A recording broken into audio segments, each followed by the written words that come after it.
finally. The line gives him no space. Oh, he's sideways. He's very, very sideways.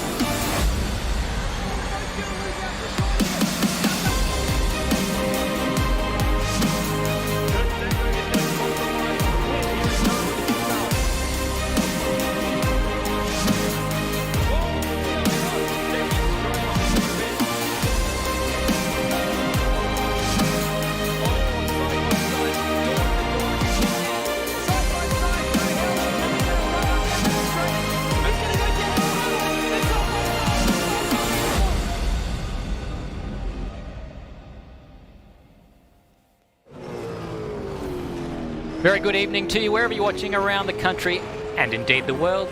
This is round 4 of the Automobilista Supercars Championship and we are here at the Bend Motorsport Park.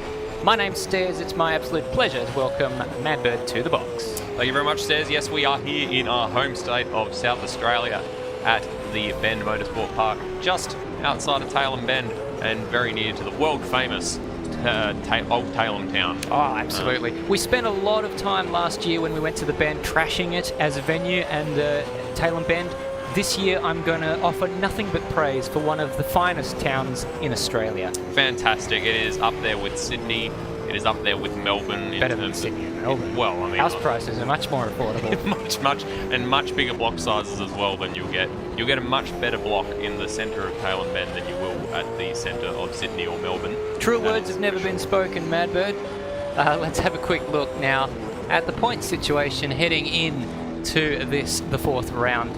The driver's points classification currently led by Kurt Stenberg, who's having an absolutely stellar year so far. Colin Warwick in tow there, just ahead of Zach Baker and Sean Allen.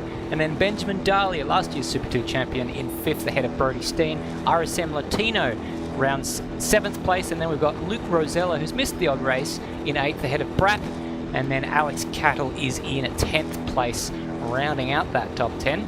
And I got through those a little bit quickly, Madbird. You did, well done. And for the team's points classification, we've got Race on Oz at the top with about 100 point even lead over Trans-Tasman Racing. ZB Racing in 3rd, Black Shores Racing 4th. Race on Oz's sister team number 2 in 5th with Synergy Sim Racing 1 in 6th. Black Shores RSM Racing, another Black Shores Racing in 7th. All Australian Races in 8th. Missed Apex Motorsport, I like that name, in 9th. And AP SimSport rounding out the top 10 for the team's points. Look at us both on the ball today. Oh, good start. And I did remember to hit go live. Welcome to everyone watching along. A few viewers joining us.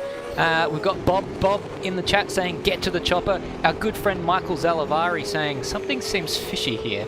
You guys are praising Tailem Bend. Well, it's the only option we've got in Adelaide, in Australia, in South Australia, I should say, if we want supercars action, because unfortunately we do not any longer have a street circuit race. No more Adelaide 500 or the Clipsal, as I think everyone was still calling it, and that's a damn shame. And also a damn shame is the loss of the Adelaide Motorsport Festival, which we were told reliably by Greg Curra, one of our friends and co-racers, that he went there over the weekend, and they had a bit of that sort of thing going on with a bunch of old cars and stuff on display. So they're trying to keep a little bit of that Adelaide Motorsport Festival vibe alive, but it's sad to see the race itself and the festival sort of dropping off the calendar, as it were. Yes, but the Adelaide Street Circus's loss. Circus? The Street Circus? Circus's loss. Just going down to Hindley Street, you'll see a street circus. Is the Bend's gain, and they had some good races there in real life in the Supercars Championship over the weekend. And it's interesting, just as the race track has had some time to settle in, and I feel like, I don't know if it's just that they've grown some grass there now and it's not just a total dust bowl. It feels a little bit more like a proper racetrack with grass outside most of it. Not a huge amount of tarmac runoff. I feel like there's less tarmac runoff than I remember seeing in previous years, but I don't know if that is indeed the case. I feel like it'd be a big job to go out there and rip up some tarmac runoff. Indeed. So it's always just seemed like a bit of a barren wasteland, to be brutally honest. But if they plant a few more trees, they have got some trees around the very outside, but I reckon they need some on the inside It might, you know... they need more than those transmission towers in the back of shot to give you a sense of speed. Exactly. Have you seen The Aviator, the Leonardo DiCaprio movie? I don't I believe added so. another syllable into his name there. Leonardo DiCaprio. It's the film about Howard Hughes, and they spent months out in the desert trying to film some sort of dogfight. You know, planes rushing against the sky, and they didn't really have any sense of speed because there were no clouds, and they waited in the desert for months for clouds so that they had something to give you a sense of speed. It's funny, that most places that are deserts because of the lack of cloud and precipitation. True words. So I'm not sure what they expected. They should have gone to Melbourne if they wanted some clouds. Yes, but I don't think they were in Melbourne. No. Since they were in the desert. Well, no, that's why I'm saying they should have. Oh, yeah, see, I Melbourne. understand you. But unfortunately, they didn't. 3 minutes left in this practice session, Steve. 3 minutes left, and then we will get underway with qualifying for the first of 2 races tonight. We're going to have a 12-lap race for race 1 and then a 24-lap race in race 2.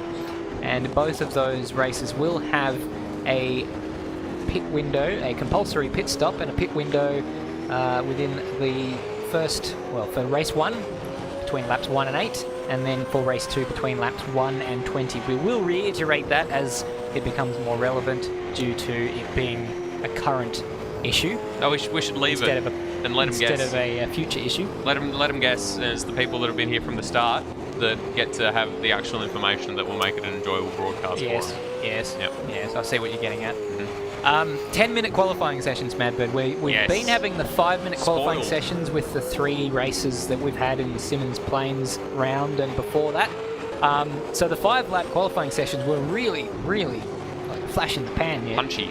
A lot of traffic, but a little bit of a longer racetrack this week. So they've decided to go for the 10-minute qualifying sessions and only the need to do it twice. Yeah, well, the laps are almost 2 minutes around here. 1 minute 50 is currently the fastest, as you can see there, by Kurt Stenberg, who is on your screen, currently championship leader.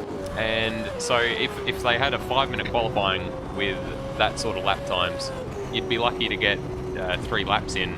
In fact, you'd only be able to get 3 laps in at the maximum, and that was assuming you were fueled for those 3 laps and that you had the tyres for those 3 laps. So it is probably a good idea that they've given it a little bit of an extension, but I would be, on the shorter tracks, I would very much like to see that 5-minute qualifying become a standard. Yeah, I loved it. I think it's you saw some unusual results, and especially people just in traffic struggling to get their laps in. Top 3 currently in practice as they are in championship order. So showing that's no fluke, the pace that Kurt Stenberg, Colin Warwick and Zach Baker are showing, as RSM Latino freezes on our screen momentarily. Good showing so far, 17 runners currently in this practice session ahead of qualifying for the first race. And a few names that we haven't seen before. I think Cameron Parrott is racing for the first time in the Automobilista Supercars Championship main series. And we just had Lachlan Burke join us, and then someone else jumped out of the server by the looks of it, so I didn't quite see who that was.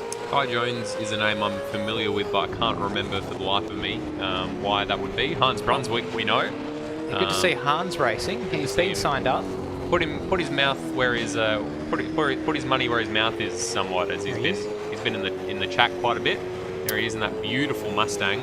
That's an updated livery for Hans, because he and Lewis Wedding had entered this series as teammates, but we haven't seen Lewis Wedding for quite some time. I think we saw him at round 1 or round 2. Perhaps. I'm trying to remember, because round 1 was Bathurst, and he did actually race in the Bathurst 1000 with Hans Brunswick, but I don't think he raced in the first round. There he is aborting that lap. Very much so. Who else we got? We got Brian Borg, which we were discussing as a name I don't think I'm familiar with. We do remember a Jay Borg, possibly related. Yeah, they're 2 different people, hence different first names. Different names. Generally can be, it's the first clue, generally speaking. Someone is a different person. They have different names. They are called something different. The incredible thing is you can have people with the same name and yet be different people. Oh, Hans Brunswick has reported his lap. Unaborted? Unaborted? Yes. Resumed? He's resumed his lap. Resumed. Must have needed to go, pull over and text someone. Yep. Which is the best thing to do. Better to do that than to try to text while driving. Oh, no, he's texting again. Yep. Yeah. and he's decided to take the short route. The short route. The western. Is it the western? I think it's the western layout. I'm trying to picture it in my head, like which direction's up. This map does not. It's up. the bit at the top. No, but north. Oh, I see what you're getting at. Is that north?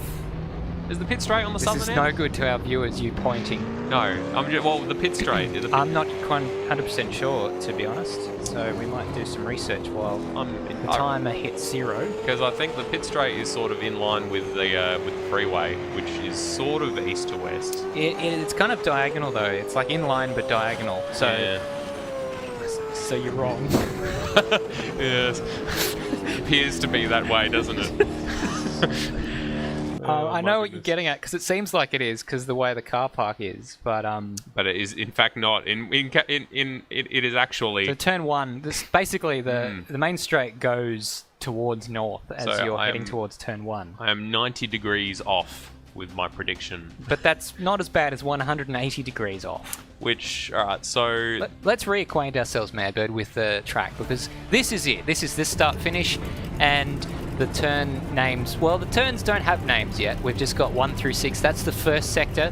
It's the first sequence of corners is a little bit like Singapore in reverse, the Marina Bay Street Circuit. This is the second sector, which is basically just a punishment for the left-hand side tyres.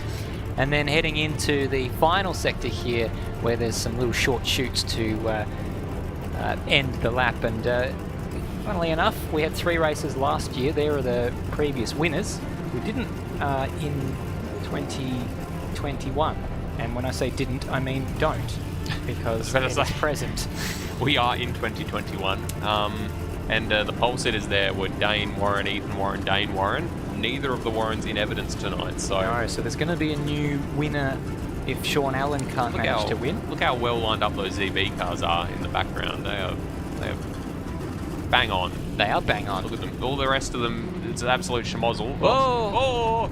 And they're waiting. Oh. They're going to get jumped. Oh, it's one of the ZB guys decided to go, so they're 2 by 2, like Noah's Ark coming out of the pit lane. This is extraordinary viewing. Extraordinary. Luke Rosella is leading them out, the man with the massive forehead, as we've been told. SES Racing in the chat just going, go Hans! We could probably give that one a rest. It's his fans who give him the praise for the massive size of his forehead, but I'm sure I couldn't even remember if it was him. I'm sure in person it is a perfectly sized forehead. 5 head. Which does exactly what it needs to do. It is of the 4 of his head. Well, he's at the 4 of the track position. He is indeed. As we get a little bit of stuttering here. That's a bit more than that. That's the server, I think, because it's happened on our second screen as well. So both of our screens there pausing. So I wonder if the driver's got that too. If it happened to us on 2 different servers. We are approaching connections, I should say. 20 cars is not the hard limit, but it is sort of the practical limit in terms of amount of cars you can have in a server before it starts to have a problem with itself. So we're currently at 17. We didn't have this problem in Simmons Plains or Sandown, but they are smaller circuits, so I'm wondering perhaps if this being a bigger track, there's a little bit more to load, although there's less trees, as you mentioned earlier. Simmons and Sandown are both older tracks, probably, in terms of when they were made for the sim. They were probably converted from R-Factor or something. Refined, you think? Maybe they're older, or just like they're less intensive in terms of textures and such. Whereas the Bend being a more recently made track, maybe it's a little bit higher texture, poly counts. Yes. You know, technical jargon. We did encounter a game crash earlier on in the broadcast, which was seamlessly circumvented by myself, so the viewers were not to notice it. But I didn't even notice it. But after that, I did turn down the settings on that computer and hope that it didn't occur to the other computer. But these are the things that we're doing behind the scenes to try and bring you the smoothest broadcast we possibly can. I've sometimes said that and I think my point about the textures maybe being higher res has maybe been put to rest by that Jim Beam sign, which was a blurry mess, but Stez like a spider with hands and fingers all over the place at the desk here, so it's always incredibly impressive to watch him fix things on the fly. Ooh, Luke Rosella just maybe going a little bit wider of the apex than he might have liked.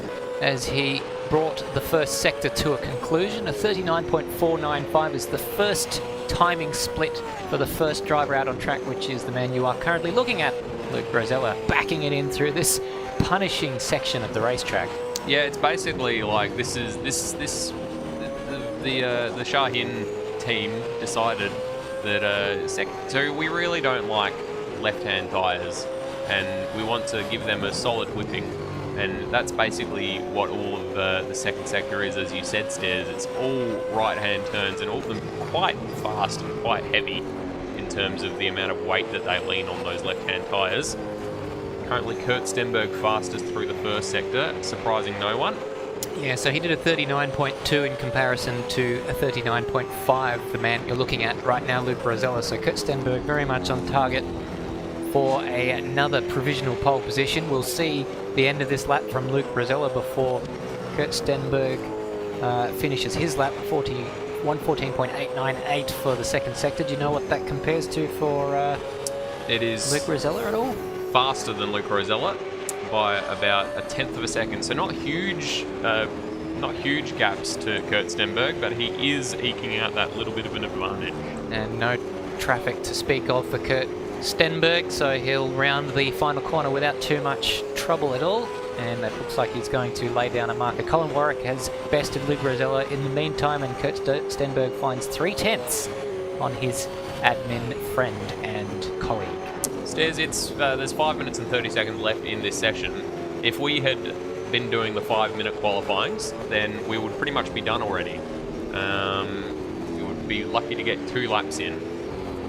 So, yeah. So that really puts an underline and even a highlighter maybe if you want to get fancy with your stationery. Maybe a little bit of Control B if you're doing it on a text interface. Texting word processor. I'll just get my felt tip pen and trace over the pencil lines. There you go. Very good. Drew with very careful thought and attention. And then if you wanted to transfer those onto another piece of paper, you could put some butcher paper on top of it, then rub over the back of it with a pencil to push it onto the butcher paper, and then you could trace it from the butcher paper onto another piece of paper. Zach Baker down in 12th. That's sorry to just completely ignore what you just said. It's 100% worthy of being ignored, please. Very much looking for the next car to look at, because the top 2 have surprised no one with their times out of the box. Luke Rosella in 3rd. Can Zach Baker jump up there? He was 3rd in practice towards the end of that practice session. Out of position, you'd have to say, where he is currently, down in 12th place. Yeah, he is 3rd in the championship, as you say, and we would expect him to be a bit higher up, and he is currently 3 seconds up on his PB, but that is still a second slower than Kurt Stenberg through the second sector, so that is a pretty big deficit for him to overcome, and that's only going to be good enough to put him into... Actually, it will be good enough to put him into 4th, which is there or thereabouts, but still, that is a big deficit compared to Kurt Stenberg. Sean Allen's also on a lap, so he's the man that he's almost going head-to-head with for 4th place, unless they can eye off any position slightly higher. Brief yellow flag there, but it flashes off just as soon as it arrives. Zach Baker's been dropped down to 14th, and he's launched himself back up into 4th place, ahead of Sean Allen. What has Sean Allen got by way of a response? Yeah, so just coming through the last sector now is Sean Allen, about 10 seconds and some change away from the end of this lap as he comes around the final corner to launch himself northwards, as we discovered, on this start-finish straight. And it doesn't look like it's going to be fast enough to overcome Zach Baker, and it isn't. Yeah, he's come across somewhere in that lap. It's way off. Well, it's not that far off. It's only 2/10 off his previous personal best, so he's got a bit of work to do, Sean Allen. What does his teammate have? He's just behind him at the moment in 6th place, and he's not going to be improving on that lap, is he? No, it might have actually been quicker. The route that he took, he just sort of shortcutted it, turned it into one long corner, but I imagine he would have gotten a track cut violation for that one. So we'll ignore that one. What does David Nenadic have? It's sort of been overshadowed by his teammate. He goes right out to the outside of the track there. You're not wrong. Penultimate corner. A shout out to Brian Borg. He's signed a top 10 in his first race, at least for some time, in the Automobilista Supercars Championship. So that's a good showing right out of the box with Benjamin Dahlia, one of one of the favoured people who he's up ahead of inside the top 10. What was that split there for David Nemec there, mate? 1.4 seconds down on first, which would slot him in between Sean Allen and Brody Steen if he manages it. So, That's a bit of slideways action there from David Nemec. Not sure. That's very stylish. I'm not sure if it was very quick. 10 from the Russian judge, but the timing clock will not lie, and it will not like it. No, and he has decided to abort that lap as we've got 1 minute and 40 seconds left. David Nemec not pro lap in that occasion. So a lot of cars entering the pits, so they really need to get out now. In fact, they need to be on track right now if they're going to get another lap in. So all of the cars you could see in that previous shot have done their dash. Yep, they are not going to be getting out there again. So who is out on track right now? We've got Kurt Stenberg on an out lap, Colin Warwick's on an out lap, Luke Rosella is just starting a lap, so we might see if we can catch up with him. And then behind him, Zach Baker is doing a lap, Sean Allen is doing a lap, and doesn't improve. Only just though, about 800ths off improving Sean Allen, so frustrating qualifying for Sean Allen. Brody Steen is in the pits, Benjamin Dahlia doesn't look like he's improving even though he's on a flying lap. Brian Borg is on an out lap and Harrison Latino's in the pits. That's the status of the top 10 qualifying. Absolutely. Under a minute now left in this qualifying session. And Stairs, have you got any idea why the proctologist was called to the Bend Motorsport Park? I can only guess, but I won't. I'll let you have your moment. Prolapse. Fuck.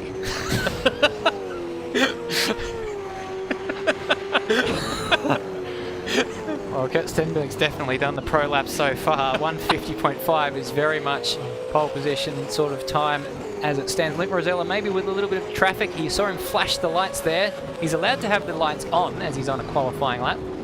And does he get held up? Car ahead of him did lock up just a little bit through that corner, and he does get out of the way for him, whoever that was. So that is very nicely done. I can't tell who that is, just briefly. Another Mustang, and it's a sort of dark blue. It's not a livery I recognise, actually. Might be one of the new, one of the new lads. Could be Kai Jones, but I guess we'll fill you in a moment once we see the end of Luke Rosella's lap. Just keeping one eye also on Kurt Stenberg on our other screen. Looks like he's doing okay. Luke Purple Rosella through the first sector. coming around the last bend and onto the start-finish straight. Looks like a pretty decent lap, actually, all things considered, and it is... Oh! Almost froze as he came across the line. He improved, but only by 1/100th of a second. Not enough to improve his track position. So God, he only needed another 200ths or so. Hope that lag wasn't actually on his screen as well. Because that would have been the difference, man. That would have been the difference, and we have seen that happen before, both in ASC and our own league, Apex Rewing. I feel like something like that happened to Colin Warwick in the shootout for the 1000. You'd be gutted. Kurt Stenberg to the line, improves by 0.2. That is half a second in terms of an advantage that he now holds. And Colin Warwick has no reply because he's in the pit lane, Madbird. He is indeed. Got some fan mail in the chat. Michael Zalawari saying, Madbird, you're the worst. Appreciate it, buddy. As we're looking to see if there's anyone else still on a hot lap. Benjamin Daly is still out there, but it doesn't look like he's rushing. I think that's... No, I think this is definitely a cool-down lap. If it's a quick lap, then he's got something wrong with his car. Yeah, so 8th place from Benjamin Dahlia. And, well, Brian Borg in the end actually jumped up to 6th, so good job to him. Another fast peddler by the looks of it. Very good. And that's qualifying. So Kurt Stenberg nabs pole by half a second from Colin Warwick. Luke Rosella will start behind them alongside Zach Baker, who starts 4th. Sean Allen in 5th. Brian Borg starts in 6th place. Brody Steen and Benjamin Dahlia share the 4th row. David Nenage and RSM Latino, they'll round out the top 10 ahead of Hans Brunswick, Cameron Parrott, Alex Cattle, and then we've got Brapp, Steve Warwick, Kai Jones, Dane Liccardo, and Lachlan Burke to round out our grid of 18 drivers. Very, very good and very close between Colin Warwick and Luke Rosella, as we said. So that might be a tasty little battle to keep an eye on during the race itself. And Kurt Stenberg's been a pretty good starter so far this season, so I wonder if he can keep that up or if he might get jumped off the line while I try to think of another joke to do with Prolap. Sean Allen, 5th place in qualifying, struggled really to match his earliest pace, so he did a few laps that were just a little bit off what he managed in his first lap. But I reckon his race pace will be better. He was one of the winners in last year's Bend showing. So I would expect that his race pace will be better than his qualifying pace. So man to look out for tonight in the races. He tends to be pretty consistent. We're just laughing at the AI on the screen. You can see that line where they jerk around. They hadn't optimized the racing line in this version of the track that our pre-roll comes from, and thank you for highlighting that is not live footage. Oh, so I do apologise. It's fine. I'm sure no one heard. Anyway, they were too busy still reeling from my hilarious prolapse joke. I'm still reeling from your hilarious prolapse. It was your fault. You said something about prolapse, and for the next, I was silent for the next couple of minutes while I desperately tried to figure out a way to figure out how to work it into a joke. Did you hear that Bill Gates got divorced? I did. Where are you going with this? Yeah, his wife got the house, but he kept the windows. So we're watching. How long has someone made that joke 15 years ago and was just waiting for Mr. Gates' marriage to fall apart? Mr. Gates. Hello, Mr. Gates. Exactly. Yeah, my goodness. I've picked up a bit of a habit at work of emailing everybody who's on each day in the morning to tell them a dad joke, and I'm getting a bit of a reputation for it. So your mention of proctology reminds me of urology, and just thought it might be a good segue to mention Neil Crompton. That's a bad segue at all, but what? Michael Salavari has reminded me to mention that Neil Crompton, Supercars commentator, is currently dealing with prostate cancer. So our best wishes to him, and it sounds like they've caught it early, and our hopes that he manages to undergo a full recovery and get back onto our TV screens. Well, he's still on our TV screens. He was active on the weekend in the commentary box.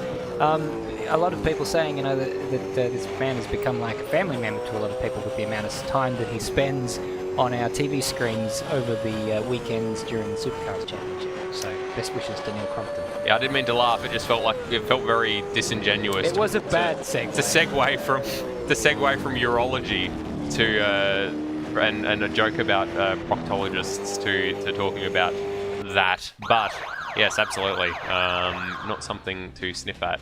Very serious. So hopefully all turns out to be well.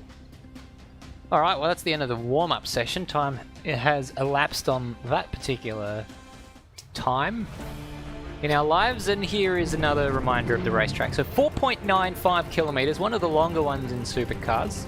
Not that long by world standards. The qualifying record set by Dane is a 48.594. And the race lap record, a 48.753. So I'll be surprised if that gets beaten tonight. Dane is an absolute weapon. But I will just jot that one down in case we get anywhere near it. He is an absolute weapon. Here is the rest of the track. North is to your left currently, as we discovered. Yes, that's turn one is north. Repeating it to remind myself, and you can see where. We've reset back into another warm-up session by the looks of it. Maybe because it was only 2 minutes, they want to give people a little bit more chance to, do whatever they need to do. Speaking of urology, maybe they need to go have a whiz. As well. Oh, dear me. Rosella just bumps hip and shoulders whoever that the poor Tamiya bugger car, was. the car that he was in last year. He's not happy that someone else was in it. He's pulled over to exchange insurance details at the other end of the pit lane. Yeah, trying to find who that was now. They've all pulled over. The two behind have hopped out the car. They're like, all right, I saw it. Here's my phone number. If you need evidence, you need me to tell the insurance company. Yep, he definitely did that.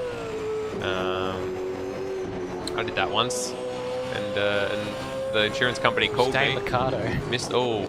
Well, I won't say what goes around comes around, but That's interesting. Dane Liccardo's back in the All Australian Races car, so that's. Oh no, it's not. Sorry, Dane Liccardo. It's Jay Borg. I got Dane Liccardo was just behind him, so the labels on the screen led me astray. I've thrown Brian Borg into it. I do apologise, Brian. Probably did not have that coming to you, but very, very good. No, it's not Brian Borg because he's in the Apex car. So oh my God. The search goes on. We will discover it at some stage and at some moment in time, as we've got about 40 seconds left in this qualifying session. Sorry, not even qualifying session, this Yes. warm-up session. So just to remind you, because I've confused everyone, this is the car that Dane Liccardo's driving. That's so the car that- definitely not the Tamiya car. That's the one that we saw in qualifying that had to get out of the way of Luke Rosella. So There you go. Well, that's why we didn't recognise this it. is Luke Rosella, who he now drives for Synergy Sim Racing. Did drive for all Australian races last year, and Lachlan Burke. Aha! It's the until right now mystery driver who was driving the all Australian races 444 car. So Lachlan Burke, who starting at the back, I believe. Yeah, it looked like he joined at the end of qualifying. So didn't get a lap in by the looks of it. So we are still in warm-up, so just ignore the graphic there that says we're in race. We had a little bit of an extra delay before the start of race number 1 tonight. Very good. Who else have we not familiarised ourselves who's out on track? There's only a handful of them on the racetrack at the moment. Probably half in the pits still having a last cigarette or something. There's Pratt for Missed Apex Motorsport, the team that you said before that you appreciated the name of. That's the one that you thought was a number 1, but it's Yes, a 0. it's a 0. See, it's like those old numbers where they just have a big white sticker with the number square on it. of colour with the number. But it's actually just a 0 written in a kind of a NASCAR style font. And also 0 is an unusual number for a race car. It is. I think we had a 0-0 in Apex Rear Wing. Yes, Pablo was 0. And D-Samaj was 0-5. Damon Hill ran 0 in 1994, I believe it was, when... Formula 1? Yes, that was because that was when basically all the car numbers came from the championship position in the previous year, and Prost had retired, having won the championship in 1993, so the 1 was not worn by anyone that year. So they gave him a 0 instead of a 1. I remember watching a Chain Bear video about the numbering systems in F1 and how no one used the number 13 and how it wasn't included as a number that you could take until Pastor Maldonado chose it. I always found that very interesting that he deliberately chose 1. And I wondered if 13 had the same sort of stigma behind it in Venezuela, where he came from. I would have thought it was some Orazio Fantasia, who plays for Port Adelaide, is number 13. I just can't come at that pronunciation. Fantasia is so much better. He uses number 13, and I feel like that's very deliberate. And it hasn't been good for him so far, being injured as much as he has been. But I remember, I think it was when Red Bull came out with their chassis number 13, the RB13, and unlucky for some. Their whole pre-season advertising launch campaign was about unlucky for some, and it turned out to be a pretty bad year for them in terms of reliability for that the year chassis. where Danny and Max came together at Baku. I think it might have been Danny the year just kept before having that. breakdowns like constantly. That happened more than 1 year though, unfortunately, for Daniel Ricciardo, so no surprises that he Hopefully left. doesn't continue in McLaren. And he'd be looking at those Alpines being like, I'm pretty chuffed not to be there anymore, because they seem to be going backwards very quick. Very much so. So we're just gridding up now for the beginning of race number 1 tonight. We are indeed. You can see our pole sitter Kurt Stenberg dead level with second place man Colin Warwick. So there's no real, other than the racing line, there's not too much of an advantage to finishing in the odd numbers of each row rather than the even numbers. I'm not sure how well Automobilista simulates sort of the left-hand side of the track being more rubbered in, but It really depends on the racetrack design, the people who actually built the racetrack. it's very true. And considering how they've got the AEI line programmed in just up where they're coming up to now, I don't have much faith. Kurt Stenberg in pole position, leading the championship, leading this race. Will he lead it past the start of the race? Behind him, we've got Colin Warwick, who is also in second in the championship, in the Canteen Warwick Racing Team car there. Behind him, we've got Luke Rosella, who is out qualifying the third place man in the championship, which is Zach Baker, who is the fourth place man in this race so far. In fifth, we've got, I've confused myself now, in fifth we've got Sean Allen. Probably not too happy with his qualifying performance, but his race pace is always very good and consistent, so look forward to that. In sixth place, we've got Brian Borg on his, we think, first race with us, and a very impressive showing indeed to get himself up into the top 10. And Brody Steen, the other Race on Oz driver, in 7th place. With behind him is Benjamin D'Alia in the sister team for Race on Oz. So decent qualifying for all the Race on Oz cars in 8th place there. In 9th, we've got David Nadinich, the second ZB Racing car. In 10th, we've got RSM Latino, who's continuing to have a pretty decent season, always up there around the top 10 or thereabouts. Behind him, we've got our friend Hans Brunsvik, and behind him in 12th place, we've got Cameron Parrott, who we don't believe we've seen before, and has a very amusing name. Behind him in 13th, unlucky for some, is Alex Cattle in the second sister Race on Oz car. In 14th, we have got Brap, who has that confusing number on the side, which is a 0. In 15th, we have got Kai Jones, who the name is familiar. I think he raced in Simmons Plains. I reckon. But obviously, we were pretty busy in Simmons Plains with stuff to look at. There were 2 Kais in one of those races. That's right. I remember being confused by that. Lachlan Burke in the All-Australian Races Tamiya livery, which is lovely as it was last season. Different colour though. And in 17th and last, we've got Dane Liccardo in the Mute Sim Sports Mustang.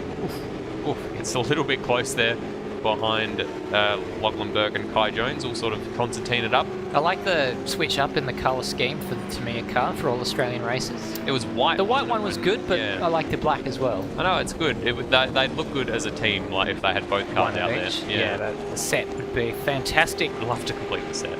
If there is a safety car tonight, do watch out for the line it takes coming into turn 1. As you mentioned, Madbird, the AI line has this weird sort of jerk to the right and back to the left as it goes down the main straight, and the safety car follows that line. So it does. I think we had this issue last year where I think. Yeah. Definitely they were confused by the safety car coming to a complete stop and then going back into the sort of following that chicane that's not actually there. Just before we start, fun fact from Michael Zalvari, in cycling, if they get number 13, they'll often wear it upside down. Huh. Very interesting. My mum would probably know that. She's a huge Tour de France fan. But the lights are on. We're about to get racing here at the Bend Motorsport Park. Great start there from Kurt Stenberg. He launched away very, very well indeed. Someone's not got moving at all. I think that's Dane Liccardo. Has totally missed the start. He's gotten going now. He's got some tyre smoke, but he is going to be a solid 10 seconds or so behind the rest of the field. Someone woke him up. Yes. Going into the first corner, it's Kurt Stenberg. Colin Warwick holds off Luke Rosella in 3rd place and goes ever so close to the leader, Kurt Stenberg, as they're all through the first sequence of corners. Luke Rosella had to cover off Zach Baker coming through that exit of the second corner. It was very tight between those two. And now Zach Baker, having checked up behind him, is falling back into Sean Allen just a little bit. Colin Warwick having a go. Through into the lead, but the next corner goes to the right, so that will favour Kurt Stenberg. He'll have the inside through the punishing section of the lap, this middle sector, as Kurt Stenberg gets straight back through. Yeah, Colin Warwick challenging his co-admin there. Very nice to see. Going for the inside there, that was never going to work. Taking a very tight line. Might have to just be a little bit patient here. I don't think there's really much of a way through here unless Kurt makes a mistake. Goes a little bit wide there. Colin has a think about it, but doesn't have the traction to launch himself up the inside. Luke Rosella keeping an eye on this as well, because if these guys bowl themselves wide, he is straight through and into the lead. Not wrong. He's got a little bit of a gap himself. There goes Colin Warwick down the inside. Oh, the door is going to get closed shut on him, and Luke Rosella closes up quite a few car lengths, and they all live to fight yet another day. They're now going through turn 16 towards the penultimate and last corner of the lap, and they're all having a little bit of a dice and a look at each other here. So the top four's really closed up with Colin Warwick having that go on Kurt Stenberg. Yeah, and they're going to be slipstreaming down to turn 1. It is quite a long straight here at the Bend. So see if they're able to make a move into turn 1. Looks like Kurt Stenberg got a bit of car lengths there just through those last few corners where Colin Warwick was having to defend behind him to Luke Rosella. And it doesn't look like anyone's going to be able to have a go on this occasion. All the cars wiggling just a little bit as they hit the brakes. Oh, Colin Warwick went very, very wide there into turn 1, and that might give Luke Rosella a little bit of an opportunity. He dives down the inside there of turn 3. Good move there, but can he get the traction on the exit to make the position? It's still side by side. Colin Warwick's going to nose his way back through ever so slightly. He might get his nose cut off. Had to dab the brakes there. A little bit unsettled on the curb. That might give Zach Baker an opportunity to dive down the inside of turn 6, but he manages to hang on Colin Warwick, but he has lost second place. Very well done from Zach Baker there, avoiding Colin Warwick. You saw the car snap the rear left tyre and Look at this guy now. Get a little bit squiggly. This is what we expected from Kurt Stenberg. Once he gets off into the lead at the start of the race, he tends to build an advantage very quickly. And that was more the guys behind him fighting than him pulling out a gap, though. Yeah, this is more. That's what I'm saying. This is more what we expect. Whereas Colin Warwick was doing quite a good job of keeping him honest for that first lap. See if Luca Rosella is able to close down the gap. It's about a 1.2 seconds at the front at the moment. And Colin Warwick with Zach Baker all over his rear wing at the moment. Sean Allen doesn't seem to be able to live with their pace. He's keeping Brian Borg at bay. Just looking for Brody Steen. Where has he ended up on the timing screen? Good, he's lost a lot of spots there. Kai Jones has DNF'd as well, so that's our first retirement. We didn't see what happened. We might see if we can find out. Yeah, well, we'll keep an eye on this front battle. And second, third, fourth, very, very close on track. This could all change going down into turn 1. Luca Rosella goes a little bit wide there through the last corner, manages to get it turned in just in time. And it looks like Kurt Stenberg is out to a 2.5 second lead almost. Oh, sorry, 2 second lead. Sorry, 1.5 second lead. The timing goes weird down the start, finish straight. Colin Warwick going for the inside at turn 1, but is not able to get the job done. Luca Rosella covers that off nicely, does not bowl himself wide.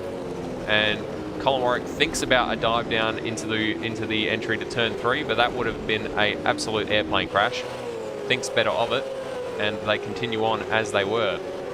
Not seeing any obvious reason for the retirement of Kai Jones. He just pulled into the pits, and we're not seeing any obvious accident that caused that. So perhaps something in real life got in the way and forced him to have to pull out of the running. So that's a shame for Kai Jones. That is a shame. So down to 16 runners. Cameron Parrott, with a terrible start, is down to last place. I think he was up around 10th or 11th. So he's definitely not had a good start. Dane Liccardo, after missing the start by about 5 seconds, is up to 14th. So very well done to him. Gave everyone an unintentional handicap there, but he's definitely he's up 2 spots from, well, 3 spots if you count the fact that Kai Jones has retired from the race. So good job there for Dane Liccardo. Entire field only spread by 14.5 seconds, so really not that spread out considering it's lap 3. These 3 that are tussling over turn 2, position 2, are sort of stretching out a little bit.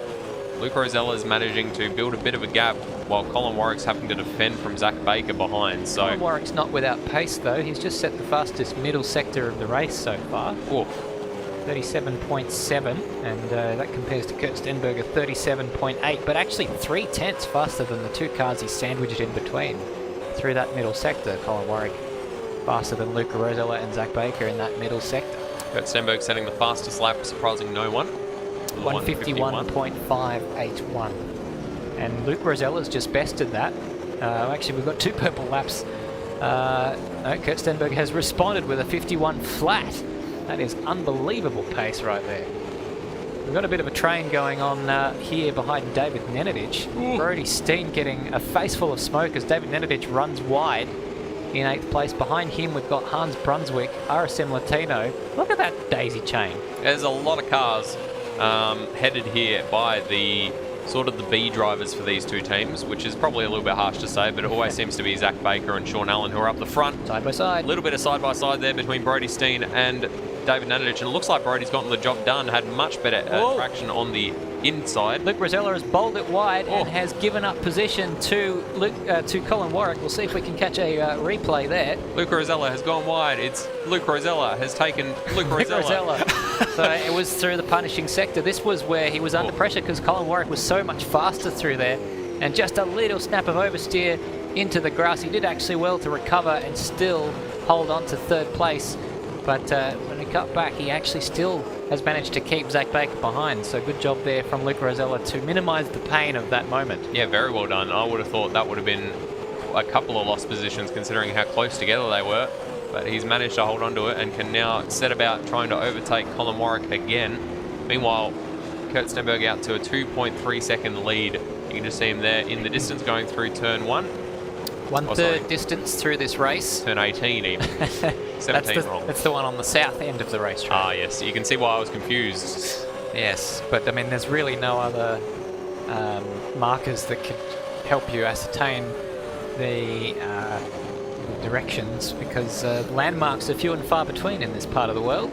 Yep. Aside from the sun itself being an indicator, but we don't actually know what time of day this is meant to be in the game. Well, Old Talem Town is a fantastic landmark, but not one you can see from the circuit. No, the curvature of the Earth getting in the way. Slightly. Aside from a few other things. But definitely an interesting place to spend half of an afternoon. I think that's about all it can really... Old Talem Town? Yeah, I mean, it's good, yeah. I guess once you're up that way, you might as well go to Bernardo. That's a few hours. Oh, you could go to Murray Bridge and see the bunyip. You could. Brian Borg with a drive-through penalty. I'm guessing that's for a pit speed limit infraction, and he is in the pits. So that's a shame for him. We've had a few pit calls by the looks of it, actually. Yeah, actually. While we've been keeping an eye on this lead battle. Here is a list of all the cars in the pits, or list. It's an image. An image of all the cars in the pits. So Brian Borg, I reckon that is RSM Latino and a couple of others came into the pits. Yeah, one of the Loveland Burke. Race on Oz cars, I think Alex Cattle as well. The red one. So a few, bless you. A few pit callers, but none of the top 4. So Lachlan Burke, they're mixed in with a Dane Liccardo and RSM Latino, I believe. Latino getting involved in that beautiful Tamiya. So leader's gone past the pit entry once more, so no entry into the pits on this occasion by him. And if we look further back, I don't think anyone else has responded. Sean Allen. Sean Allen in the pits though, so he's making his pit stop as we speak. It's been a pretty anonymous race for Sean Allen so far, as we've got we're just watching Colin Warwick from 2 different screens for a couple of moments there. And now looking at Hans Brunsvik. It's probably not actually pronounced that way because he's very Australian, but more like Brunswick. Brunsvik. I like Brunsvik. Hans Brunsvik. Hans.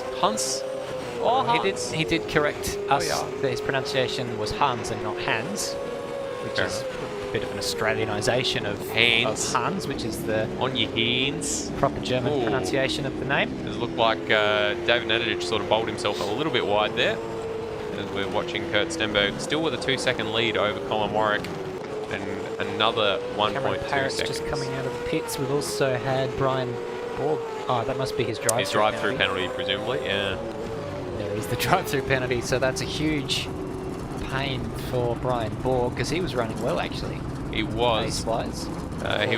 He may join Alex Cattle, who is a lap down for some reason. Not entirely sure why. Well, Alex Cattle did pit, but maybe it was a long pit stop. Maybe, yeah. Maybe Pitt forgot his tyres and had to pit again or something. It has not been something that has been unlikely to happen. It was a roundabout way of coming to the end of that sentence. I think it was in the very first year that the Automobilist Australia Supercars Championship did Supercars, which they're now called ASR. It was Brenton Hobson who was leading that championship. Aside from some catastrophic visits to the pit lane in which he neglected to change tyres, would have been comfortably winning that championship. But in the end, it ended up being quite a close battle between himself and Lewis Wedding, I should say. My apologies to Lewis Wedding. Yes. No, I do remember that because I think he'd come from iRacing, so he wasn't used to the pit menu. He was also not used to... there's quite a few of them actually are not used to the fact that you can't drive through other cars in Automobilista, but you can do in iRacing. Slamming when into you're cars in the pits. lane. Exactly. So we're still waiting for the lead bunch to make their pit stops. Pit window's only laps 1 through 8. Zach Baker and Benjamin Daly are in at the moment, so they have to get their pit stop in and at least in the next 2 laps. Otherwise the pit window closes. Well, exactly. I'm guessing they can pit at the end of lap 8. Well, Warwick's built a bit of a gap on Luke Rosella now since Luke Rosella has gifted him that position. And what else have we got? Someone who was fighting in that battle no longer with them. Zach Baker must have either made a pit stop or an error, because I'm guessing that that gap is because he has 2 at the pit lane. I'm just looking at my timing screen to get confirmation, because the gap looks about right. He did indeed pit on lap 6. Very good. Zach Baker. So time will tell whether he gets some sort of undercut benefit from pitting. Well, he's about 4 seconds earlier. ahead of Sean Allen, who he was, I guess, closest to on track, so that's remained the same. And I think the gap was probably about 4 seconds before the pit stops happened. So hasn't been a good well, it hasn't worked out for Sean Allen doing the undercut, if that is what he was trying to do. Might have just been hopping in to do his. Collins into the pits, and Kurt Stenberg continues around. Kurt was a fair bit slower than Colin on that lap. Rosella as well. Luke Rosella too. Kurt dropped about half a second to Colin Warwick on that lap, and the gap closed to about 1.5 seconds. Michael Zalavari just asked me, how much is Old Tailem Town paying you tonight? They're paying us in the hours of enjoyment that we have had exploring Pioneer Australia. Look up benoteal.com and look for a fine web series that's about to get released called Dead Centre. It was filmed at Old Tailem Town with the permission of the lovely owners there. Very good.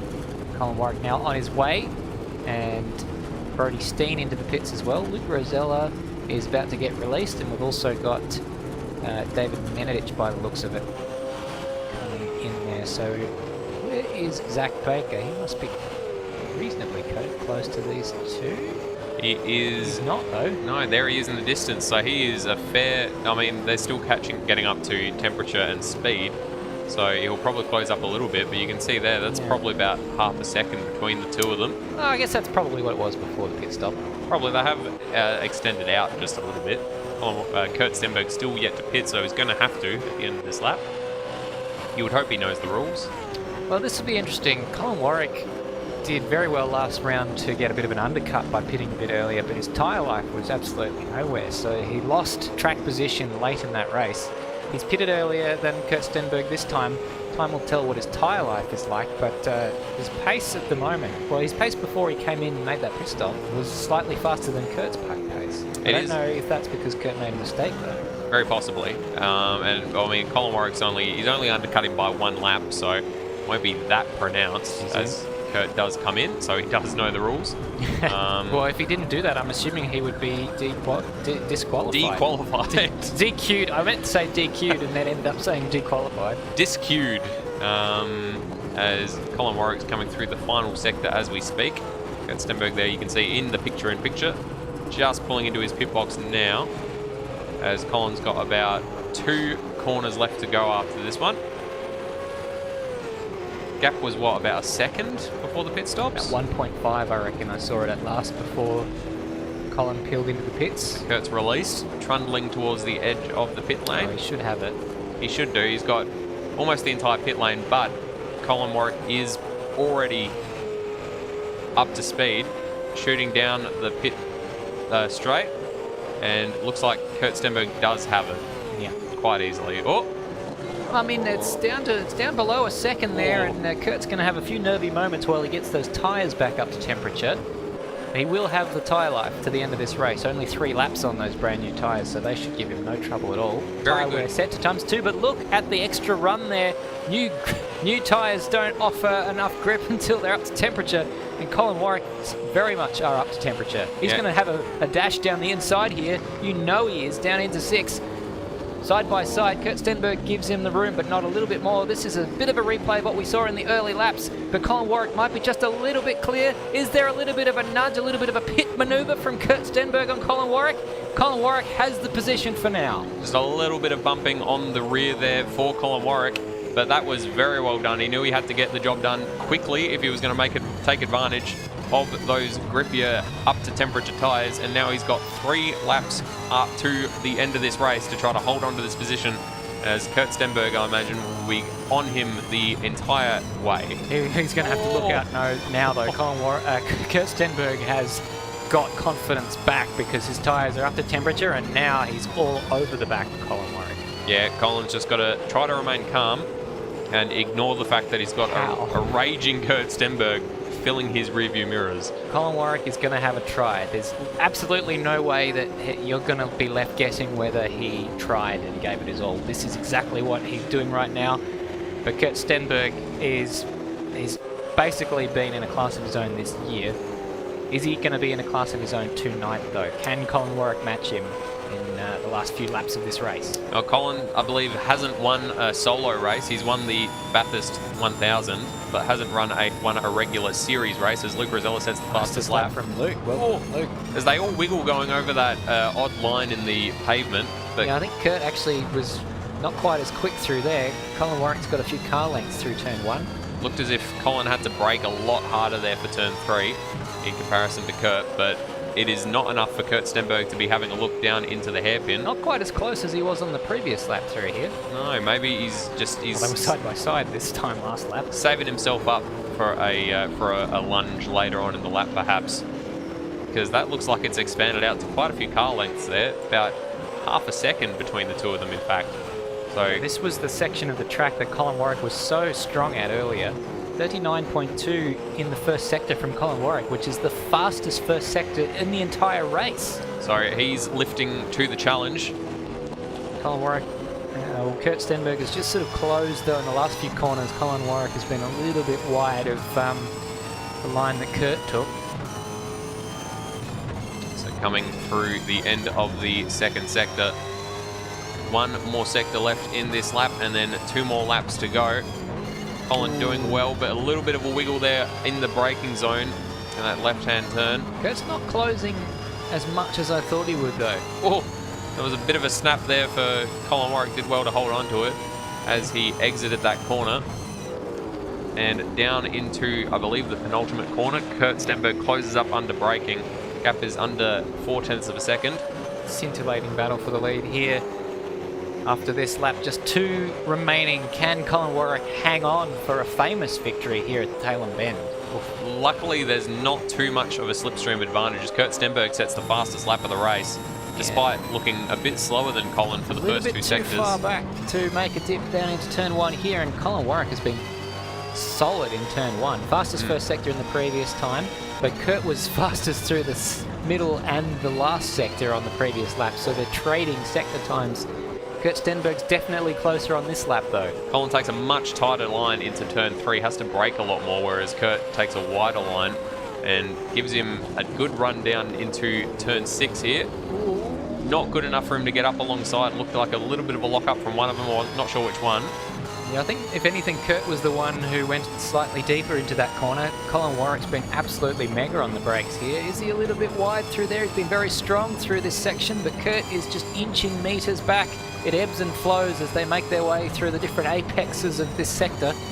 And this is the different line that Colin has taken on many of the previous laps. It seems to be working out for him, but Kurt definitely made ground there. Yeah, he caught right up under braking. Looked like Colin had to brake a lot more, and catches right up. Is he going to tap him? He gives him a tiny little tap, but Colin's good enough to hold on to it. They are nuts to butts as they come through, I believe this is turn 14. Kurt Stenberg is gearing up to peak on the final lap with just a few corners left on this penultimate lap. Can Colin keep him behind for another one? It's going to be very, very close. Kurt has definitely turned up the wick a little bit in the last few moments. Can Colin keep him behind?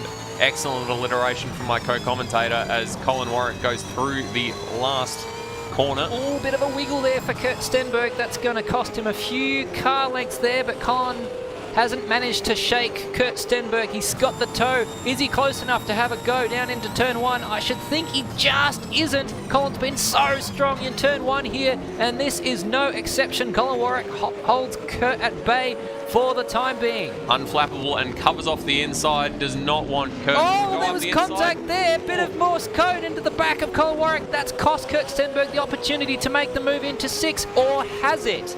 It looks as if Kurt is going to have a go regardless. He's right on his back, and he goes for the inside. Very, very late dive. That is a lock-up and a half. Colin Warwick's going to try to drive around the outside, but it looks like Kurt has got enough of a drive through the inside.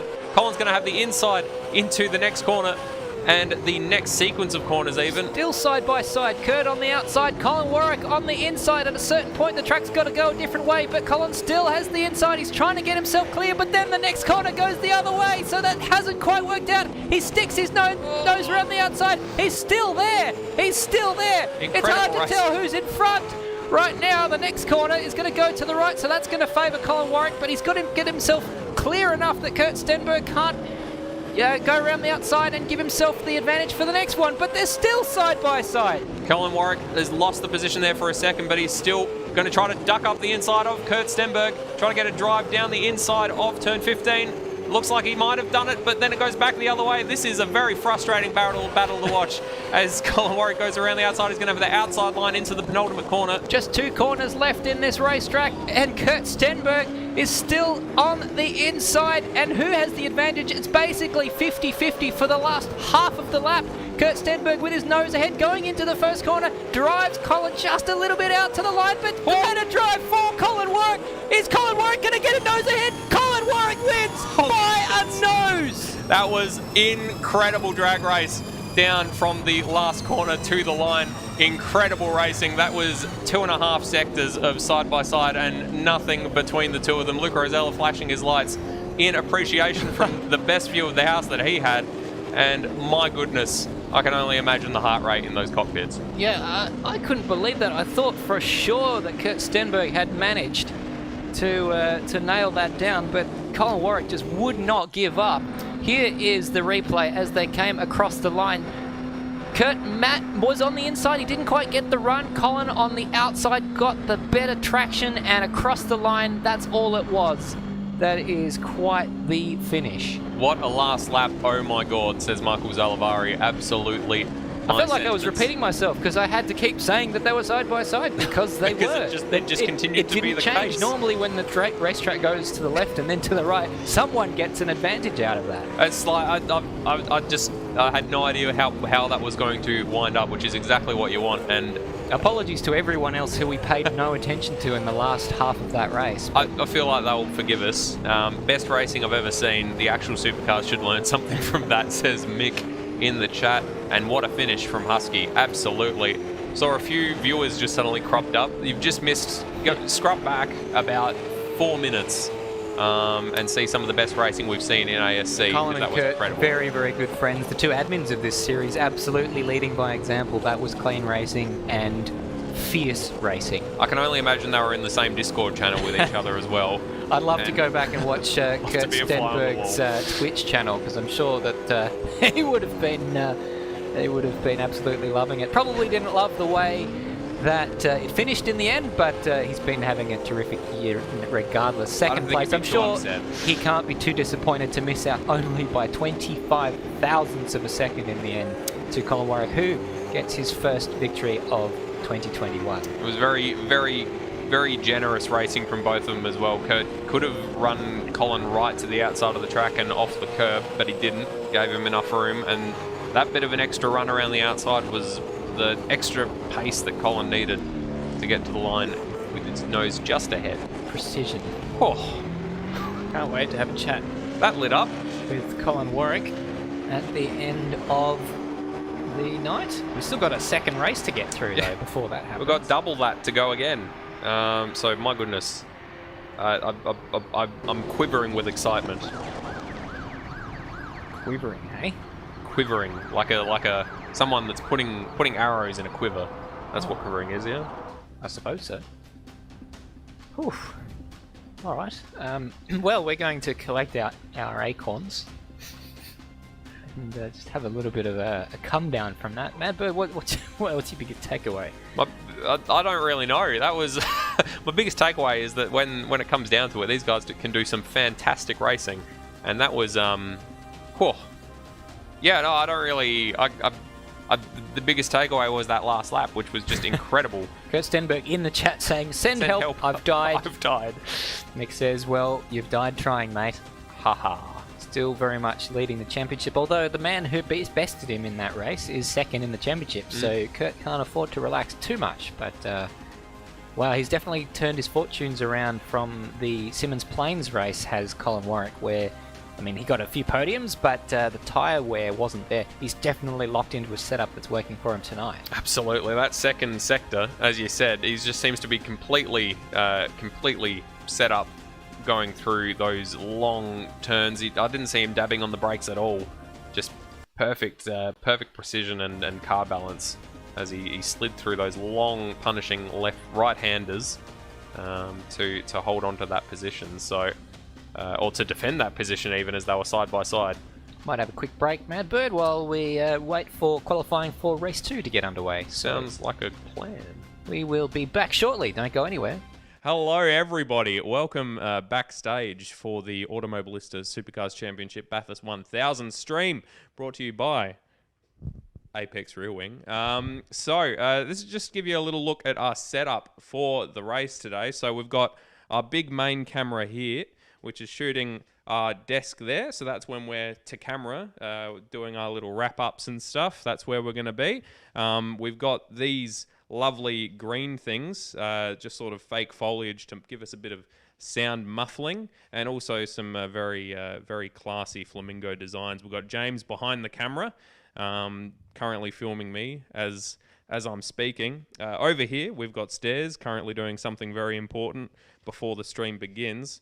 And indeed, he's got some gaffer tape, so we won't interrupt him. But if you just come over here, you can see the enormous setup that we have. We've got 4 monitors, one of which is a TV, on which you can see Maddie Dunlop and Josh Bagsy. Bagsy's currently completing a Rubik's Cube, so you can see we're intelligent and talented here at Apex Rear Wing. So we've got 3 keyboards. We have got 3 mice. We have got a switcher. We have got 4 monitors. We're going to have 3 computers running. If you just come down here really quick, you can see we've got 1 computer over here, and then we've got another one here, and then we've got a third one over here. So lots and lots of technology back here. The 21st century, isn't it? So, and then through this door over here, if you just have we probably don't need to go in there, but if you just pop over here, James, and just have a sneaky peek through there, you'll be able to see that is our Kart FX bunker, where we've got Michael Zalavari doing some very important work on the whiteboard. So that's just a quick little brief look at the backstage here for the Automobilista Supercars Championship Bathurst 1000, and hope you've enjoyed. Well, the oft-used feature of our coverage of Bathurst 1000 last year, probably not relevant for today, but we like sharing that with you because we're quite proud of that setup. I'm hoping to best that again next year. This year. Charcoal in comment. That's Colin. That is Colin Warwick saying that was amazing. Send me help too. How are these guys going to pick themselves up off the deck for race 2? I have a feeling Luke Rosella might be half a chance for race 2 because he wasn't too far behind at the end there. Conserved his energy, one might have thought. Yeah, these two have just run a marathon in the last lap, whereas he was at sort of a steady canter as we're going into a 10-minute qualifying session for race number 2. Race numero dos, as they say in England. And you can see all the cars coming out Spain? into the... No, definitely English. As they're all coming out into the pit lane.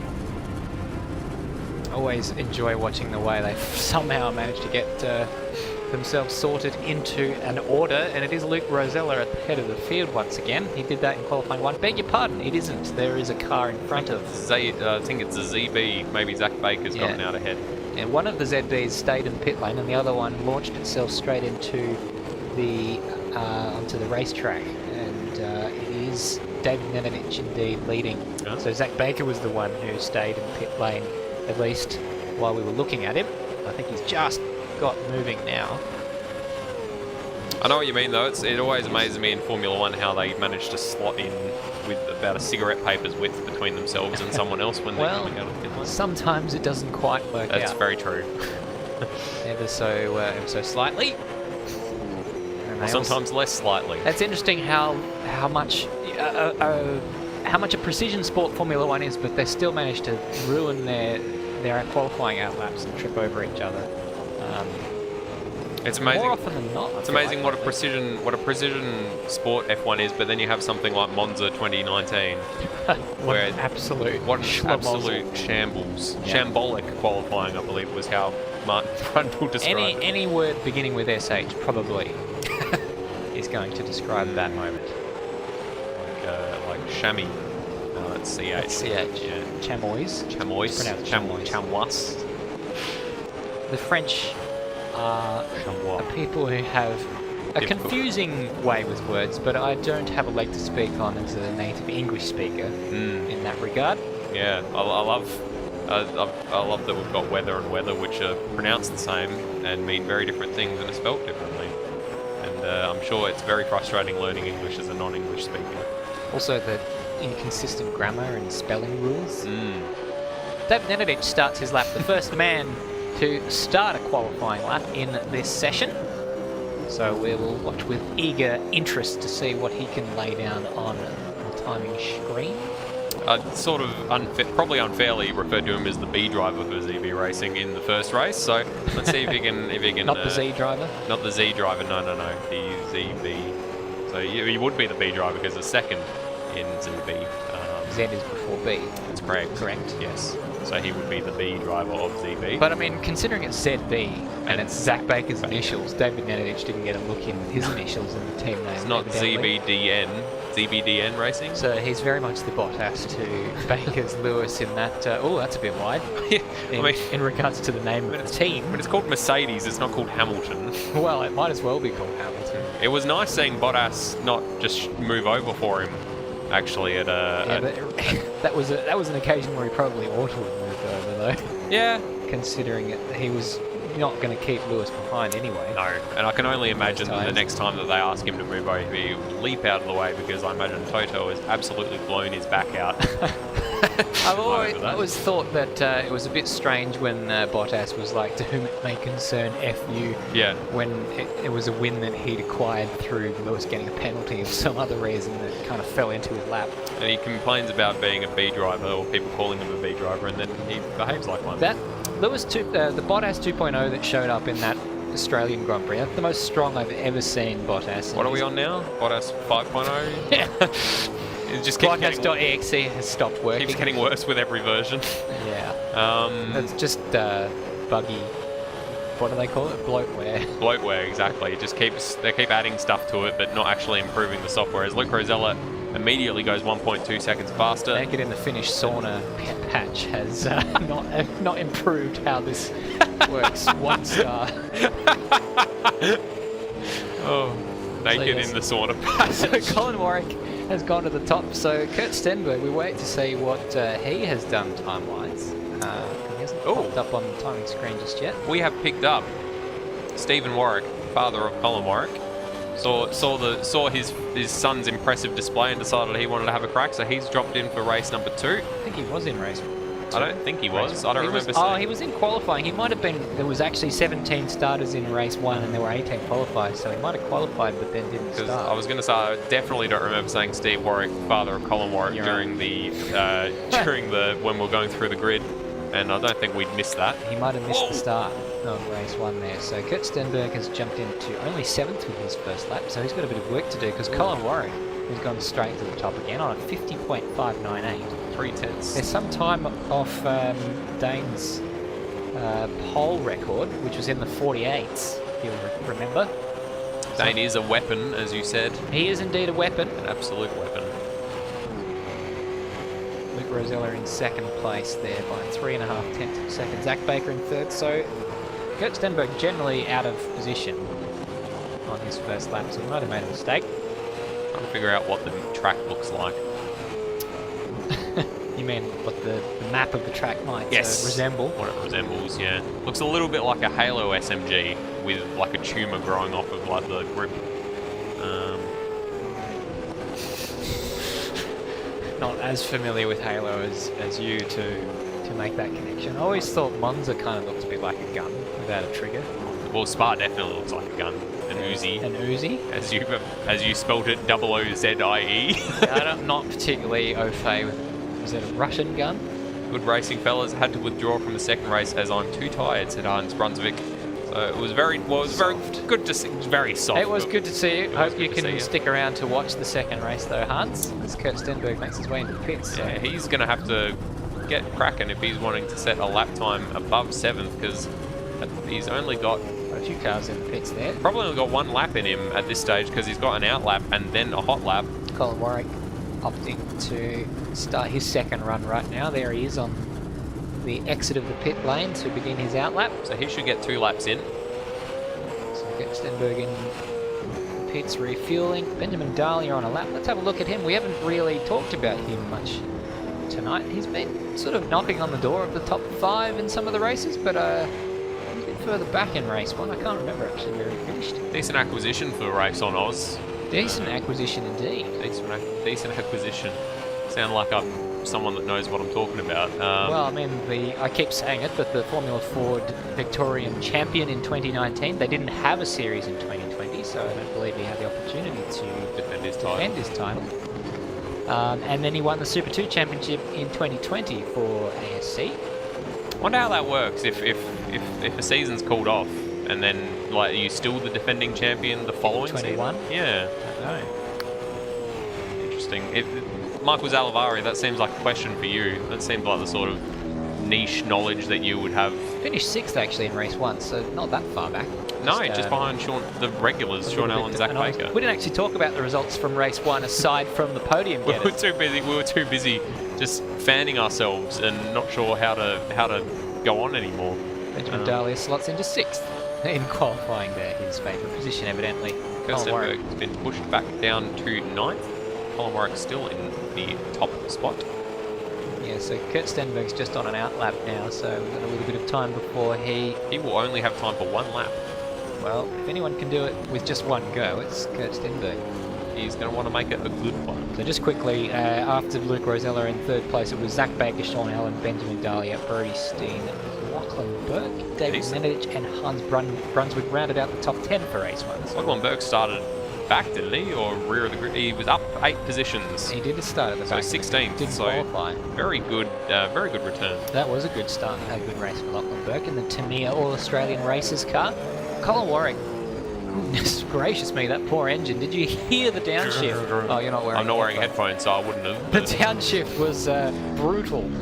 That engine wouldn't want to take too many of those. But Colin Warwick has been so strong into turn 1. He has been. He's been unflappable, I think was the word I used. He's just doesn't. True. He's had people right up his chuff, and it hasn't affected his braking zone at all. Can't be flapped. He hasn't tried to brake later. He's just kept his braking spot. He's been very, very consistent, and it's a very easy corner to go wide at. Can he move the goalposts? He's for improving. Kurt Stenberg? Almost 2/10 better in the first sector. So the answer at the earliest opportunity might suggest to be yes. 50.3 was the pole time Kurt Stenberg set in race 1, qualifying race for race 1. So On this pace, history would suggest that Colin will need to improve that time if he wants to hang on to pole position. goes a little bit wide there. Hans B just saying the engine man will hit him over the head with the busted bits. You wearing headphones, Hans? Bit of ASMR. Some for Tuesday ASMR night. for you. Billy's Pies, Vale. Valet? Valet, is that how it's pronounced? I thought it was Valet. I thought it was Vale. Anyway, That's me. I might have been saying it wrong all these years. Rest in peace, Billy Millicents, an Australian icon. Not very old. Taken before his time, I feel. Got a heart transplant, wasn't he? Or Complications, I believe. something. In Sydney for a treatment. Colin Warwick to the line. Can he improve on a 50.598 for pole position? He finds 2.5 tenths of a second, so that very much has thrown the onus on Kurt Stenberg to reply to that. He is up on his personal best, but he is not up on the first place time by about a tenth. So at the moment, Kurt's pace would only be good enough for 3rd, behind Luke Rosella and ahead of Zach Baker. Got one corner left to go. He will not have enough time to do another lap, so this is his one good one, in inverted commas, as he comes down to the line, and it is a 150.5, so drops behind Luke Rosella in 3rd place for Kurt Stenberg. That was a surprise. So only good enough for 3rd. The pole time in race 2, not as fast as the pole time in race 1. It was a 50.328 in race 1, a 50.344 in race 2, Close but enough, different surely. drivers. And Kurt was actually slower as he hits an invisible bollard there by the looks of it. Invisible something. Kurt Stenberg not as fast in qualifying for race 2 as he was in race 1. So I think Hans appreciated your ASMR saying, yum, juicy. gracious. Brian Borg not improving on that lap into the pits. So too Benjamin Dahlia. Still in the top 10 for Brian Borg. Very well done. That's- Dane Liccardo as well in 7th qualifying. place. Good job from Dane Liccardo. Lachlan Burke in 6th. So when he actually qualifies, he does a pretty decent job. David Nedich is the last driver in the top 10. So there are many things I can say in support of Dane Liccardo for qualifying in that race. Absolutely. So good job all around, really. If we just do a bit of a recap there, it was Colin Warwick from Luke Rosella, Kurt Stenberg in 3rd place, Zach Baker in 4th, Brody Steen in 5th, Lachlan Burke, Dane Liccardo, Brian Borg, Benjamin Dahlia and David Nenadich rounding out the top 10. A reminder of those when we go through the grid at the start of race 2, but now it is the warm-up session. Sean Allen in 16th place, I just noticed. Wow. So I don't think he set a time. don't think he set a time, because I would be surprised if he had and it had been that bad. And where are we? We're just looking for the results, and if we find them on our timing screen, Yeah, it will no reveal laps. that he didn't manage to set a time. So not sure what happened there for Sean Allen. It's gonna not going his way. 2021. It's not going his way, 21. I thought that was my nickname for a second. But he was best of the rest last year when every race was being dominated by one of or other of the Warren brothers. Sean Allen was next best in the championship and getting a lot of wins. He had a slow start to that championship, it must be said, but he was there to pick up the pieces, and if it wasn't for the Warren brothers, Allen might have found himself to be the 2020 champion. Same circumstance this year with no Warren brothers. It's Kurt Stenberg picking up all the pieces, aside from race 1 today. It is indeed 22, and it's not a night to remember for Sean Allen. Took me a moment there. Yeah, I thought it would. Good thinking, 99. Not a night to remember for Sean Allen indeed. Can he turn that around though?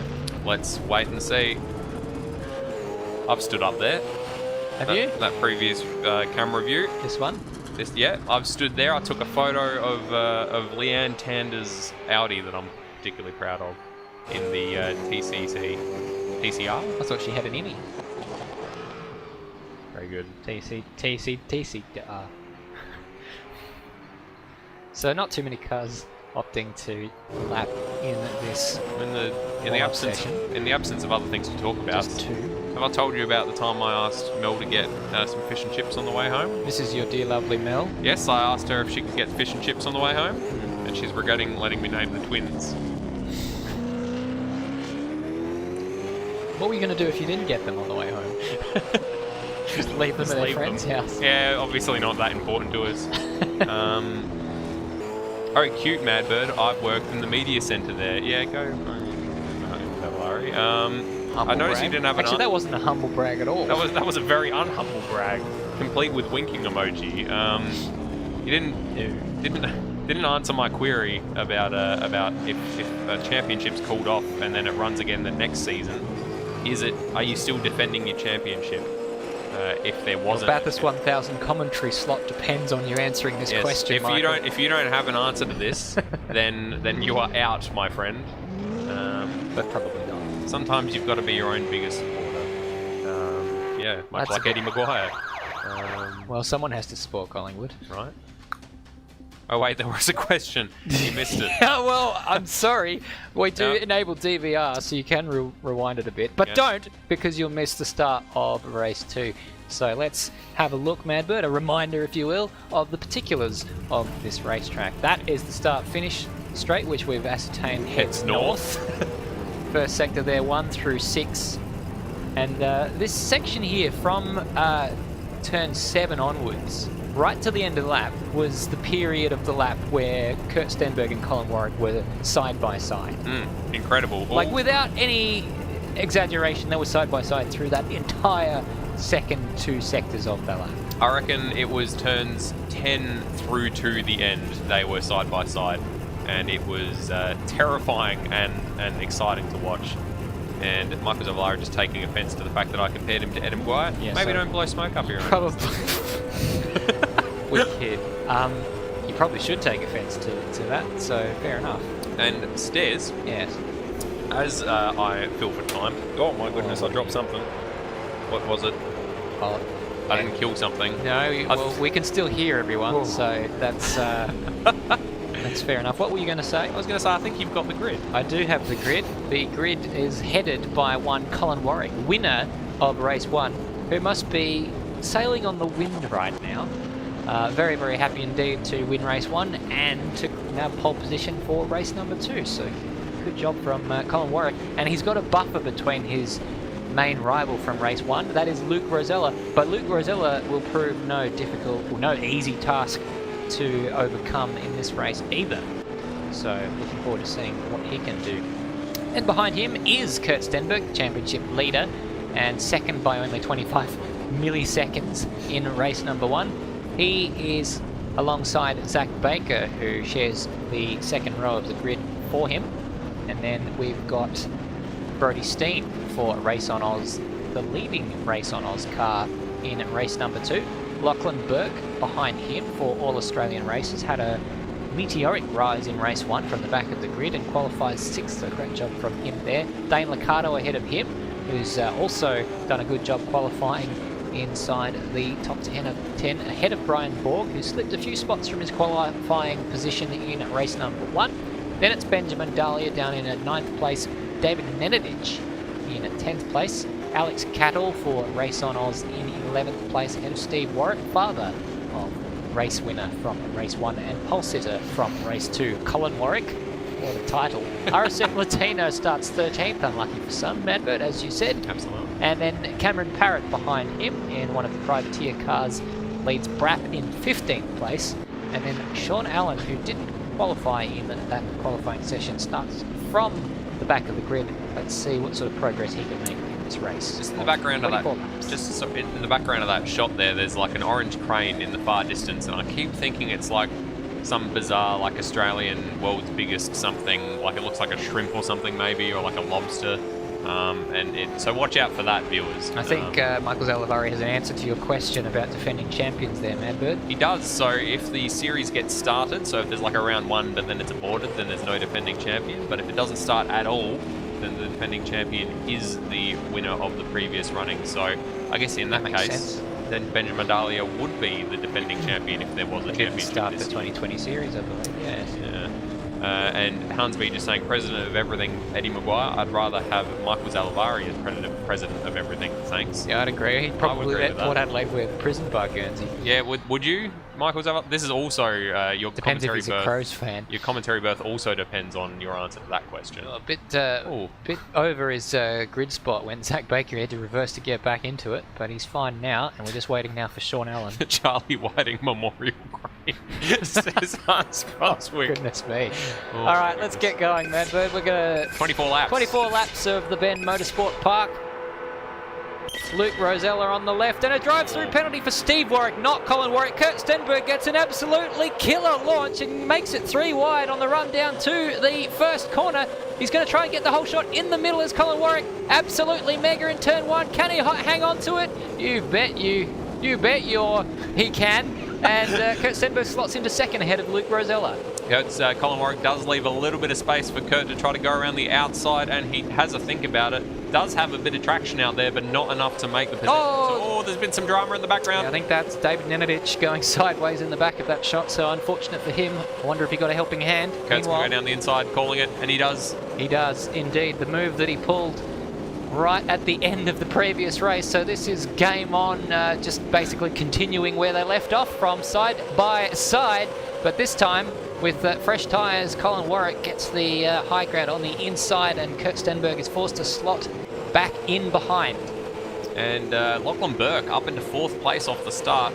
Zach Baker with a really bad start down into 5th place. But Not good for the 2ZB guys. Basically didn't move, Zach Baker. He had a very poor start. But Colin Warwick managing to hold on to it so far going through this lap. So the Bend, apparently a bit of a strong spot for him, as Kurt puts him under pressure. But it's going to be double the length of the last race for him to hold on to it. So is that Zach Baker back a spot and David Nedovich back in last place after that spin in the first sector. The second sector, I think it was. Sean Allen up into ninth place. Sector, beg your pardon. Sean Allen up into ninth place from his start in 16th. That's Malone-esque. I was about to say that is Jake Maloney here and just driving under a different title because... Cones! Oh. Cones up in the air. They've been hit by, that was Lachlan Burke in the Tamir All-Australian Races car. That was an interesting moment. Nearly hit a crackhead. Oh my goodness. Look at this side box side 3. Dane Liccardo and ZB. So this is David Nedovich continuing his horror start to this is Zach race. Baker. Zach Baker. What did I say? Dane Liccardo? You said David Nedovich. David Nedovich, beg your pardon. I meant Zach Liccardo. Zach oh my goodness. I didn't. Every combination of names that you can possibly think of. Yeah, got it wrong. Oh, a little bit of a bump there from Dane Liccardo into Zach Baker. He will not be happy with that. And the village swoops through underneath, a flash of the lights, and probably fair enough. Fairly so, I would say. That looked like it was a little bit messy, and Zach is looking like he wants to try to get that position back AQAP. This looks like final sector Q3 in Monza in 2019. This is absolutely fraught. Gets a bit of a bump there from Brody Steen as he retakes the racing line, and that's Benjamin Dahlia on his inside now. Zach Baker absolutely getting swallowed up. Yeah, he's only down 3 positions, which doesn't sound like a lot, but it's been quite a messy first 2 laps for him so far. Oh, someone's out in the grass there. That was Lachlan Burke in the boonies, but he's managed to recover it from off the track to back on the track, but he's going to go side by side with Dane Liccardo for his troubles. Dane Liccardo up into 4th place at the moment, and Lachlan Burke having to slot in behind him with Brody Steen and Zach Baker just behind him by a couple of car lengths. So a little bit of a look there from Brody Steen, who what a tussle. I think that was an accidental look, really, from Brody Steen. I think he's quite happy to keep his powder dry most of the time. And but look at Sean Allen. He's in the back of that shot right now. You were about to mention it too, Madbird. I absolutely was. I was about to say he is caught up to this little battle pack, which is headed by the 4th place man. So from 16th to battling for 4th, technically, although look how many cars there are technically battling for 4th. And we've got in picture here, so you can keep track of the leader. Can't tear our eyes away from this battle, but the top 3 are still reasonably close, with Colin Warwick leading Kurt Stenberg by about 1 second, and Luke Rosella behind Kurt. Having a bit of a look at Kurt into turn 1 by the looks of it. Well, there is a bit of a look. That was Lachlan Burke having a look on Dane Liccardo, but he didn't have the braking performance there. Dane Liccardo very strong into turn 1 by the looks of it, and has managed to fend off that little charge there from Dane Liccardo. Zach Baker behind, trying to recover. Yeah, poor couple of laps for Zach Baker. He would be wanting them back. He would be returning them as Sean damaged. Allen has got past his Race on Oz stablemate, Benjamin Dahlia, by the looks of it. Into 8th place from starting at the back of the grid, so he's made his way through half of the grid. The next half won't be anywhere near as easy, though. Poor old Steve Warwick has had some sort of issue and dropped way behind in 16th place. So sorry, who was it? Father of Colin Warwick. Colin Warwick, of course. Sorry. Bookending the field right now. Colin Warwick and Steve Warwick just sandwiching the rest of the races in between them. Well, they both have a 1 in front of their position. Zach Baker's looking a little bit racy here. Unable to go down the inside because that would have been a very, very awkward spot to try to make a pass.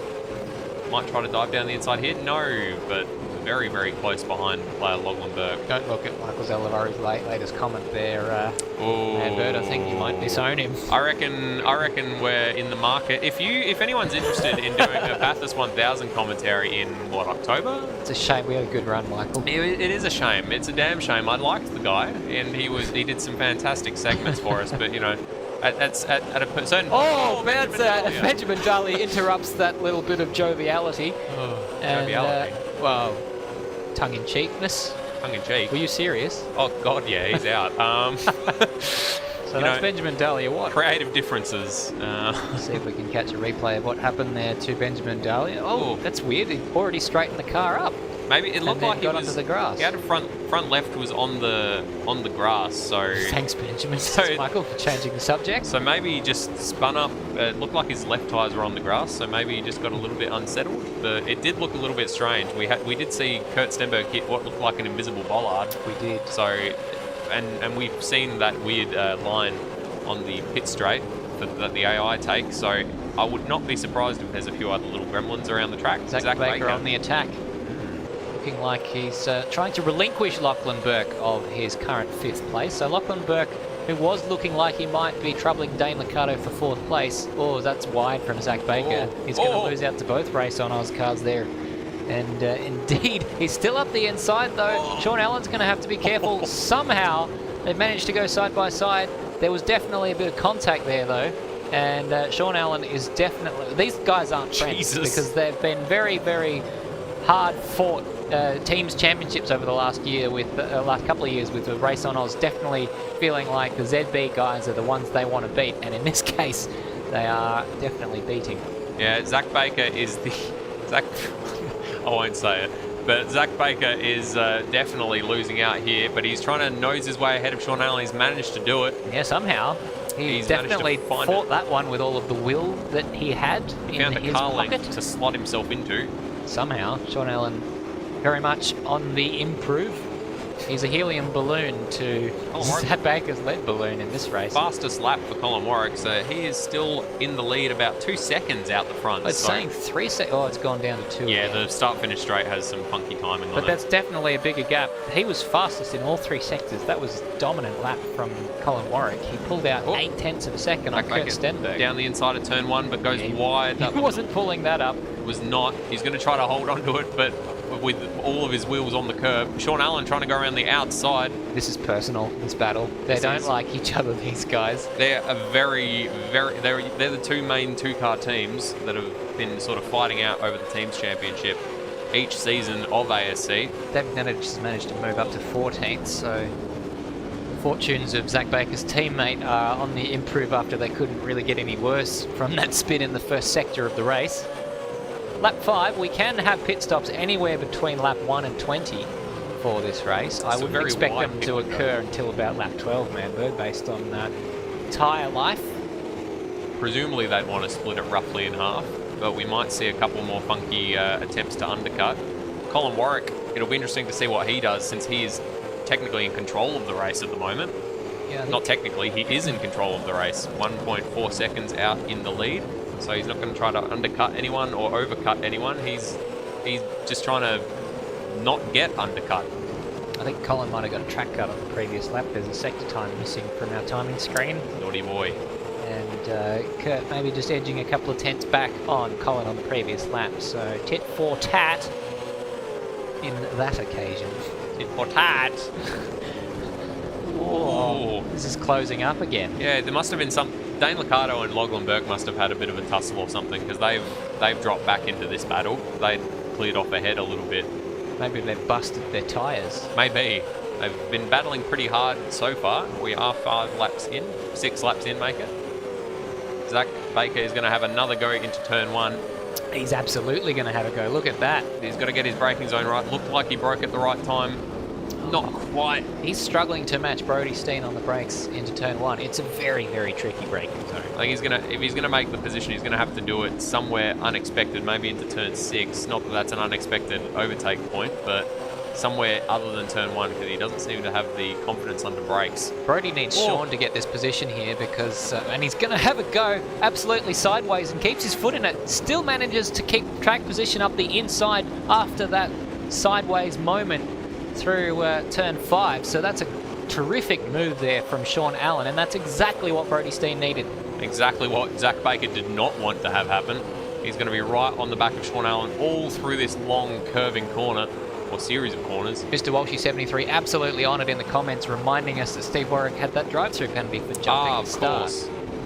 So thank you to Mr. Walshy, an old friend from AMS Oz days, as Zach Baker fights back on Sean Allen here. Yeah, he might have a late dive down the inside. Oh, that is gutsy.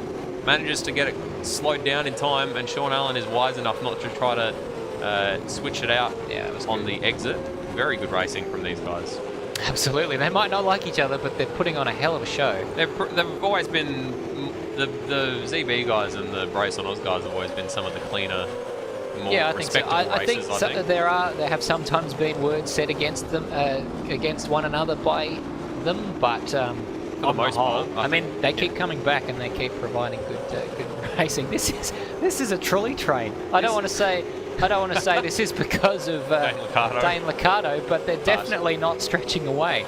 They were earlier on, but they've definitely come back towards 10th through 4th are all separated by less than a second each. That's incredible.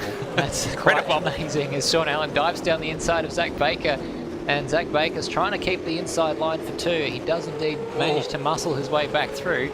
Emphasis on muscle. Going over those curbs, he'd be bulging biceps. As Brody Steen has a little bit of a wiggly exit to turn 3, but manages to hold on to the position.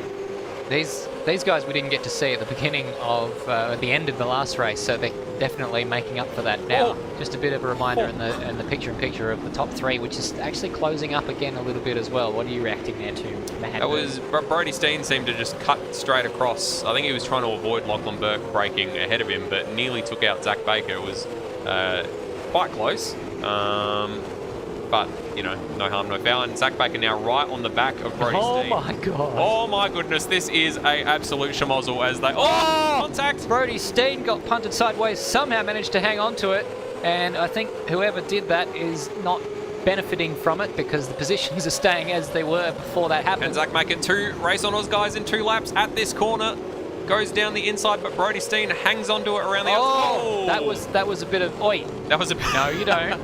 bit of hip and From shoulder. Brody Steen, and probably fair enough because he was the one who almost got served there as Sean Allen struggles for retraction. So this is probably the point in the race where the tyres are starting to scream a little bit. They've got to go a little bit longer to make this work on one stop than they did in race 1. Zach Baker is doing admirably here, outnumbered by the rivals in Race on Oz. He's managing to fight back. He's gotten one of the positions back. He's just got one more to go, and then he can set off after Lachlan Burke and Dane Liccardo. I'm amazed that Dane Liccardo and Lachlan Burke are still in 4th and 5th because these guys behind them I would have thought were faster. They're too busy squabbling amongst themselves though. No one can actually get... They sort of, if you use a tennis turn, they get the break point, but they can't manage to get the break there. Oh, and there is a break. That is Zach Baker not braking hard enough, going into the side of Dane Liccardo, who might get away with it without too much damage. Lachlan Burke it was. Was Lachlan Burke, beg your pardon. Sorry to Dane Liccardo fans for that. So Lachlan Burke has lost the position to Brody Steen as a result of that. That's a shame. That was brewing for several laps. I was amazed that there wasn't contact at turn 1. So now either side of Dane Liccardo to Race on Oz cars, but maybe not for too much longer as Sean Allen tries to make a move. I've done it again. Whoa, a little bit of bumping. Dane Liccardo was driving an All-Australian Races car at the beginning of the year, to be fair. That's very fair. That is something that has changed. But then Michael Zalvari had... Oh, my goodness. And behind them, Zach Baker and Benjamin Dahlia, I should say, are going side by side. And Benjamin Dahlia has not benefited in that side-by-side battle because he's lost a position now to Brian Borg, who I don't believe was in that battle not too long ago. He's joined this little train. It's a freight train right now, isn't it? Man, what a wild race, says Michael Zalvari, and absolutely what an incredible mid-pack battle we've got going on. Look at the 1, 2, 3 battle on your picture-in-picture. That has absolutely closed right back up. Yeah, 6 Kurt tenths. Stenberg is definitely lapping quicker than Colin Warwick right now, especially in the middle sector on the previous lap. 4/10 of a second he took out of Colin Warwick. My goodness me. And Luke Rosella's got a watching brief as well. He does indeed. Zach Baker back onto the back of Sean Allen and looking to get one of those positions back. He's already overtook Sean Allen once on track. He's going to want to do it again. Sean Allen's pitting. Very early, lap 8 of 24. He's going to be struggling for grip at the end of the race. I wonder if he's going to do a 2-stop strategy. I feel like that would not be worthwhile. Well, he's trying it. He is trying it. Keep note of that. So Sean Allen turned lap 8. So Zach Baker will be glad to see him out of his windshield.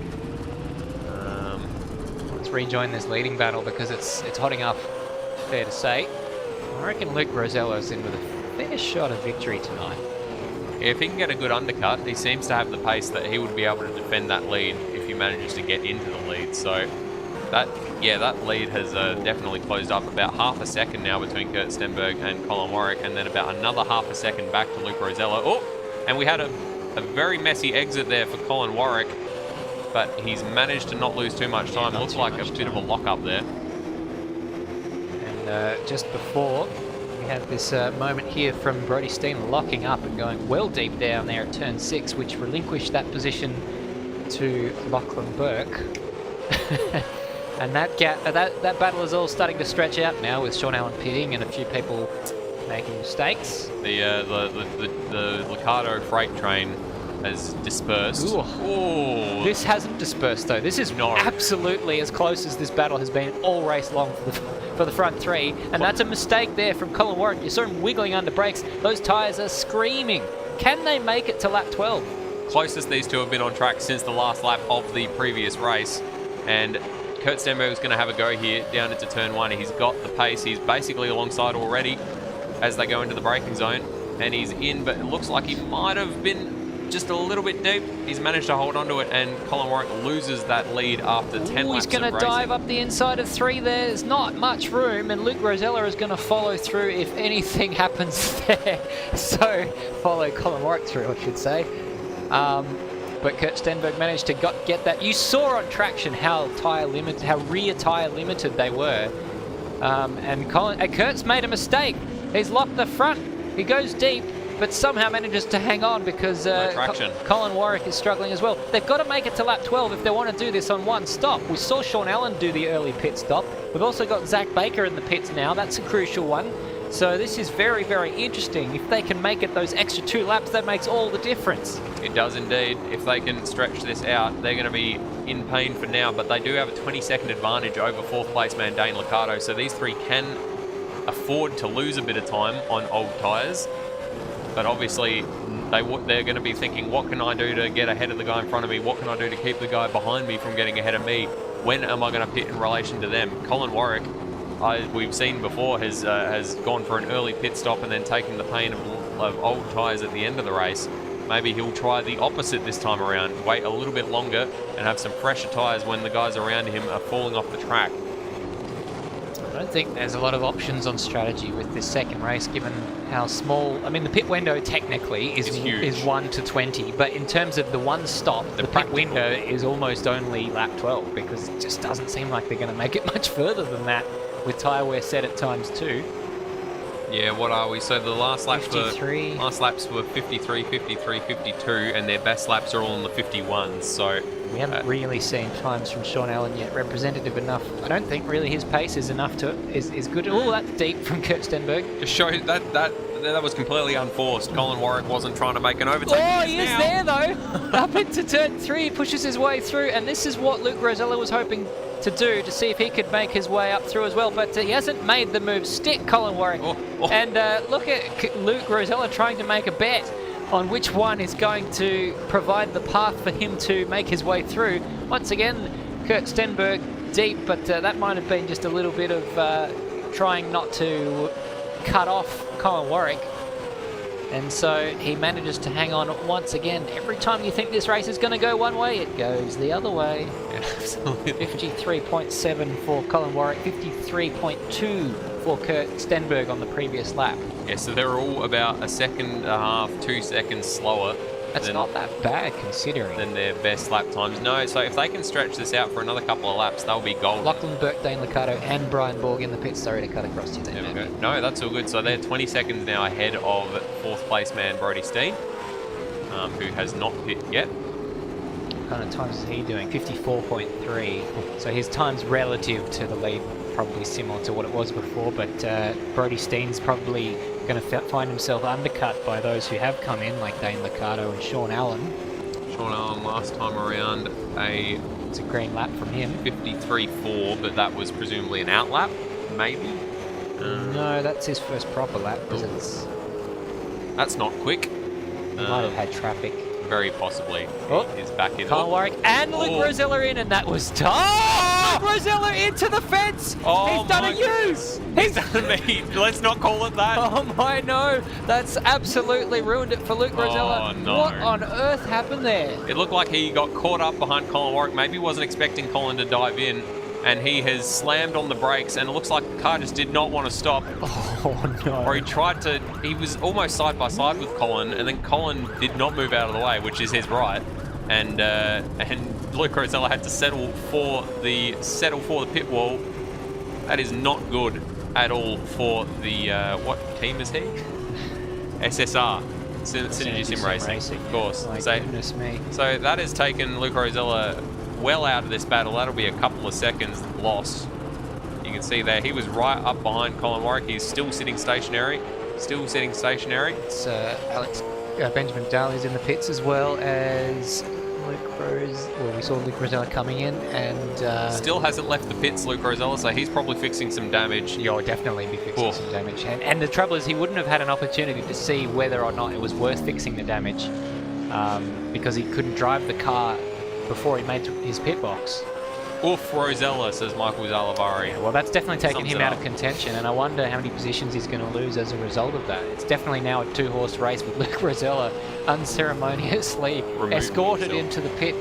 I don't know, I don't think that's Colin's fault because he couldn't have really expected Luke to go diving up the inside. He was trying to make positions. He was trying to make ground. And well, I mean, he wasn't, it's not like he was right up alongside. He was well behind Colin coming into the pits. So Colin's under no obligation to make room for him. Luke presumably should have just slowed down a little bit more and slotted in behind him. But Kurt stayed out. Chose not to. Kurt is playing the long game. So Kurt, now that he's not trying to defend, might just eat these bad tyres for a little while, so he's got fresher rubber at the end of the race. Michael Zalavari saying, oh no way. I'm wondering if he's saying that in response to Luke Rosella's problem or to Luke Rosella staying out for another lap, because that's going to be 13 laps.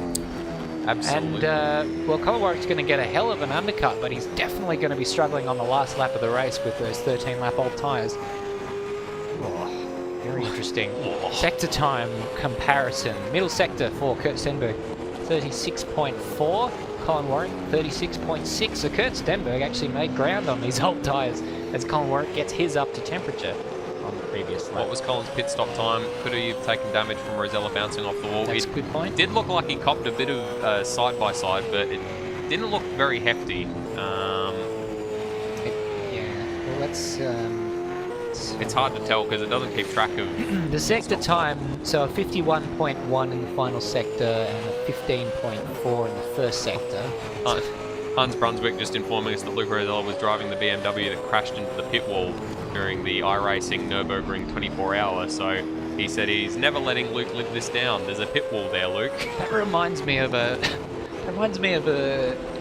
let's not talk about entrances into Nürburgring. No, there was a BMW in the 24 hours of Nürburgring that bonnet came up and it was inching its way back to the pits. This was a few years ago, and he couldn't see where he was going because his bonnet was obscuring the windscreen. And he drove directly into the pit wall on the entrance, and that was a hell of a clip. Michael Zalavari knows what I'm talking about. So we're just waiting now to see how this plays out as Kurt Stenberg doesn't finally come into the pits. He's going to scream no more those tyres. Who else is that pitting very, very late in the race? Colin Warwick's at the fastest first sector. Brian Borg, perhaps. It is Brian Borg. Yep. Right, you are. So Colin Warwick was fastest in the first sector on the lap that he's on now, so he's definitely picked up the pace. He's going to get the undercut, but Kurt Stenberg will have tyres that are 2 laps fresher. So Colin was a second quicker in the first and second sectors or thereabouts on this previous lap with the 2 fastest first sectors. Oh, and he has caught up to, I believe he wants Brap to get right out of the way. He really wants Brap to get out of the way, and he's not doing so. Good on you, Brap. He's had to follow him through 2 corners Brap, now. actually, this is for position. Oh, so never mind. So Brap is not under no obligation whatsoever to get out of the way, and he's not doing so. And, well, Colin Warwick, there he goes, with Brap through. So Brap's not pitted? This is going to be a hefty lead for... no, Brap has not pitted. Props to Brap for making his tyres last 14 laps, and as a result found himself momentarily, albeit, in the lead of this race. But to make his tyres last as long as that is some sort of Herculean effort from Brap. So let me just check he didn't duck into the pits unnoticed earlier in the race. No, he didn't. So well done, Brap.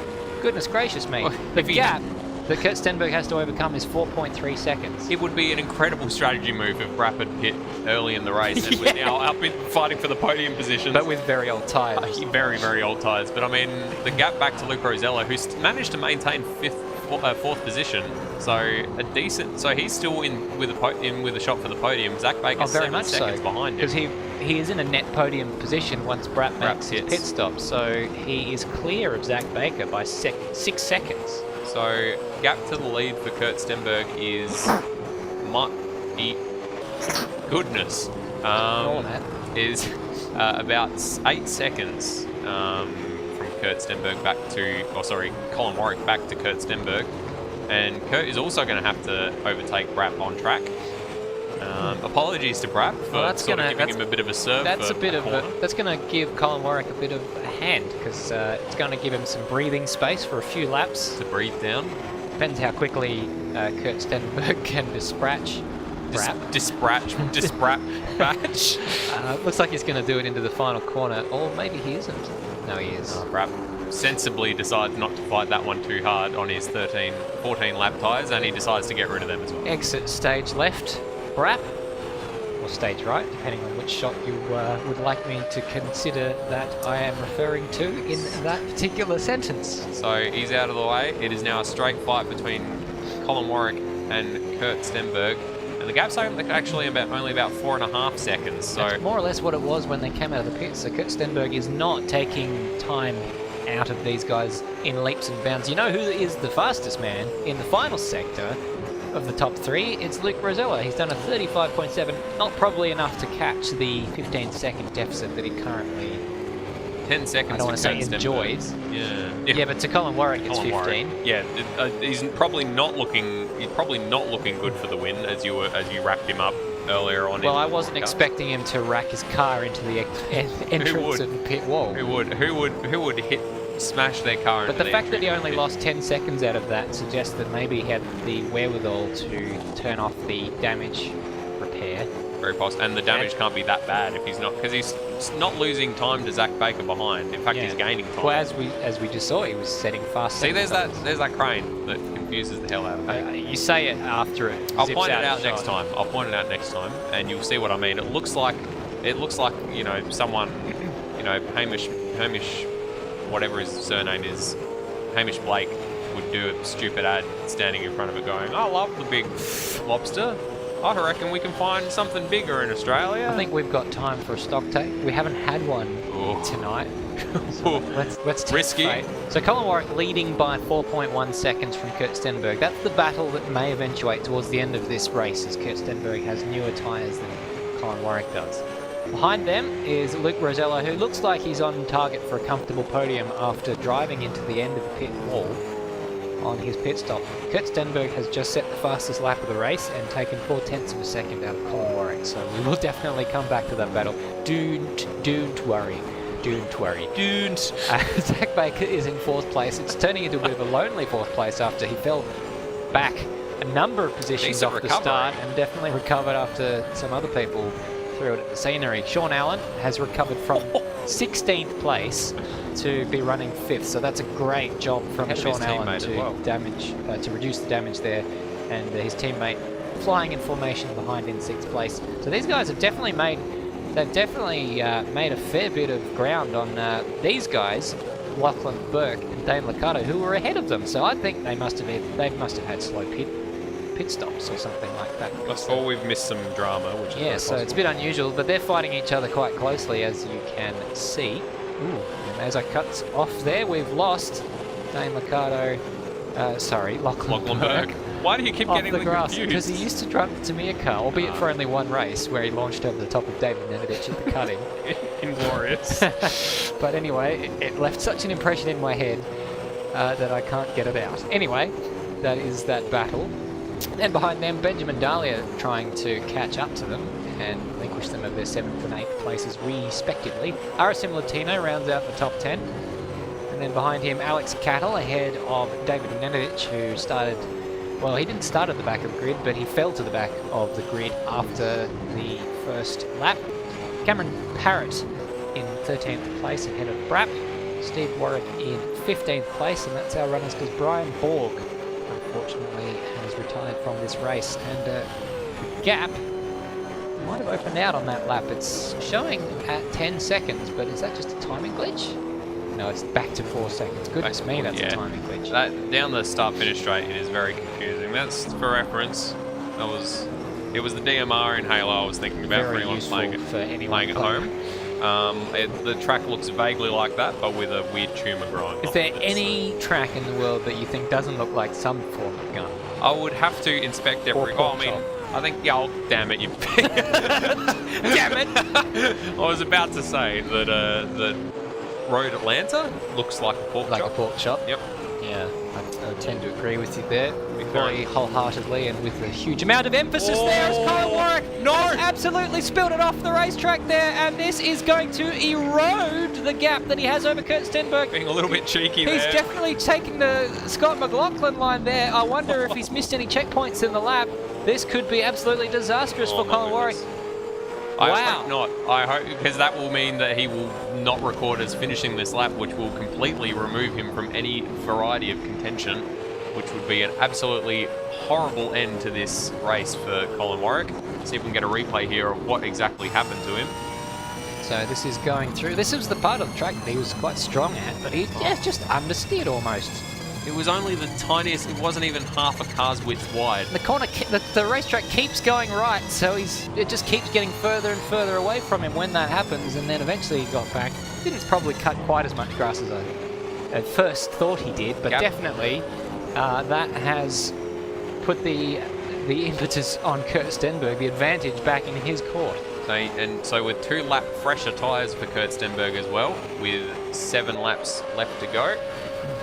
And the gap now down to 1.3-ish seconds. Daniel Cox agrees with you that the Spa looks like an Uzi. Also known as the Hyundai XL line. Had about 40 XLs go wide there while working the Marshall post, says Michael Zalavari, friend with a very high opinion. See, that's why we need grass. That's why we need grass on the exit of a racetrack instead of bitumen, because it punishes that kind of mistake. Whereas if that had happened on bitumen, he could have just kept his foot on it and lost a negligible amount of time. Now we've definitely got a race on our hands as Colin Warwick, on aging tyres, tries to hold Kurt Stenberg at bay with 6 laps to go. Is this deja vu? It could be. It very much could be. Madbird doesn't have an answer because he's looking at pictures of Bathurst on his phone and trying to ascertain what gun he thinks that looks like. Looks a little bit like the stock of a P90. Oh, yeah? But not really. That would show you the stock of a P90. Yeah, he says as he gesticulates towards his penis. My goodness. I'm not actually going to show that to you. I would greatly appreciate that. As much as I may play it up, I am not attracted to men. Not that there's anything wrong with it. If you are, or attracted to women, or attracted to anything, you are one of the manliest men I know. Oh, thank you. Well, that's a lie. I do chop wood for a living. I don't. That's a lie.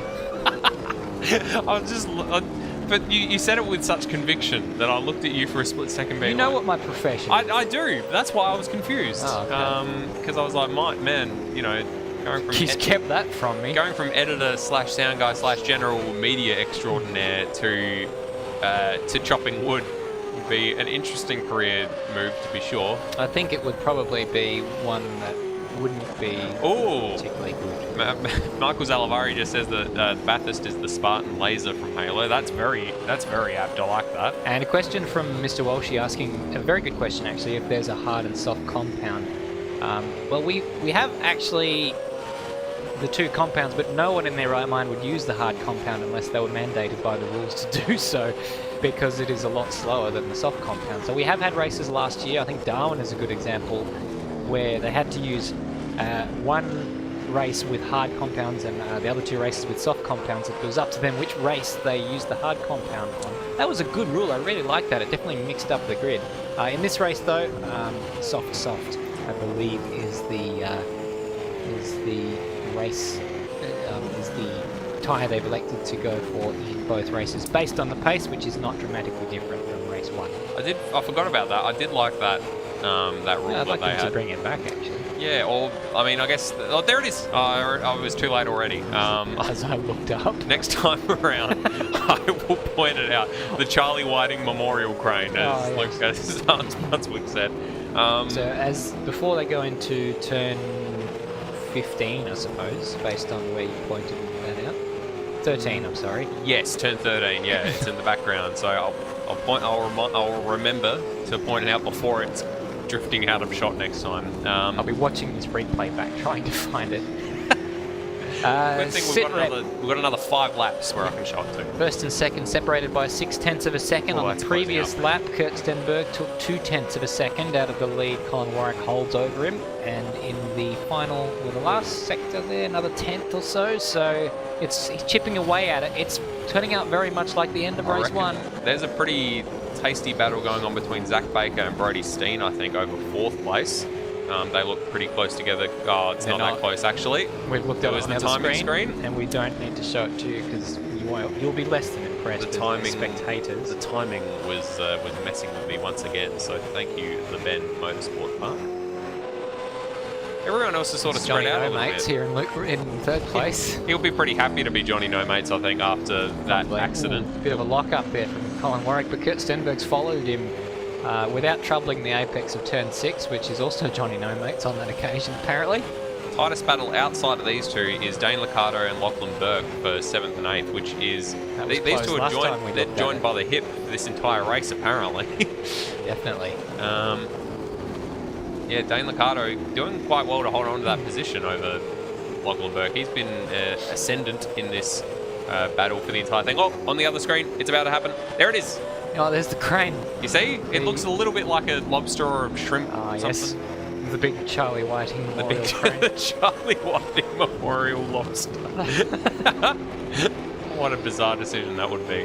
Mr. Walshy just asked me, are you a lumberjack? No, he isn't. And I'm okay. He doesn't sleep all night, but he does work all day. I put on woman's clothing and dance around in bars. Anyway, this is the battle for the lead, and it has closed up. It has closed up 0.2 of a second between 1st and 2nd. Hey, that was unintentional rhyming second with second. Very smart. I don't think rhyming one word with itself is particularly au fait in the poetry circle. This is absolutely a lot harder than the job he had to do keeping Kurt behind him in race 1, because he's got another 3 laps to go. And his tyres are 2 laps older. 2 laps older as opposed to, I think it was only 1 lap difference between them. And the tyres were very much within their operating window at the end of race 1. Yeah, his tyres are 1 lap younger than Kurt's in the first race, whereas now he's got tyres that are 2 laps older, which is still... And overall, they're going to be 13 laps old at the end of this race. Still not quite as bad as it was last Oh! He's hung on to it. Can he keep... can he keep the car on the apex? He certainly can. He's just trying to put a little bit of moz on Kurt Stenberg for him to be, you know, if you come up too close to me, something like this might happen. Kurt wasn't expecting a dab of the brakes through there. This was where Colin Warwick parted company with the racetrack a few laps ago and found himself mired in what we can only describe as the boonies. 24 laps on Stairs from this time in the previous race. They've found themselves in almost the exact same position that they were this time. And Luke Rosella also in the same position. So the second verse was twice as long as the first, but it is turning out very similarly. But will we bridge our way to a very different end of the song? I don't know the name of an end of the song. The coda? Is the coda the end of the song? Well, coda is an end of something. I'm not sure if it's technically the end of a song. Probably ask your housemate Aaron. He would know. He would know. Yeah. Yeah. He's 6 long's deep by this stage now, so I'll send him a message and we'll see if we get a response before the end of the race. Colin Warwick has kept Kurt Stenberg behind him for yet another lap. He's a little bit wide through the final sector. I wonder if Kurt Stenberg can get a better run. No, actually, Colin Warwick's pulling away down the straight here, so Colin Warwick looking like he might be equal to the task. There's definitely going to be a very tricky thing indeed for Colin Warwick to keep Kurt Stenberg behind as David Nenadic gets a drive-through penalty. So that's, well, that's a little bit like Mazepin getting a 5-second penalty while trailing his teammate by 60 seconds because he is currently last. Not wanting to leave us in suspense, Michael Zalvari has said, Madbird, you are right. Coda equals the end of a song, or like outro. Should have said coda then, because that would have worked very well. I was thinking of the word coda, but I didn't think it meant end of the song. So it would have worked in my poetic, You even flowery. use the bridge. Exactly. Yeah. Anyway, second verse, same as the first. Will the coda be the same as the bridge? Will they both end with second, which rhymes with second?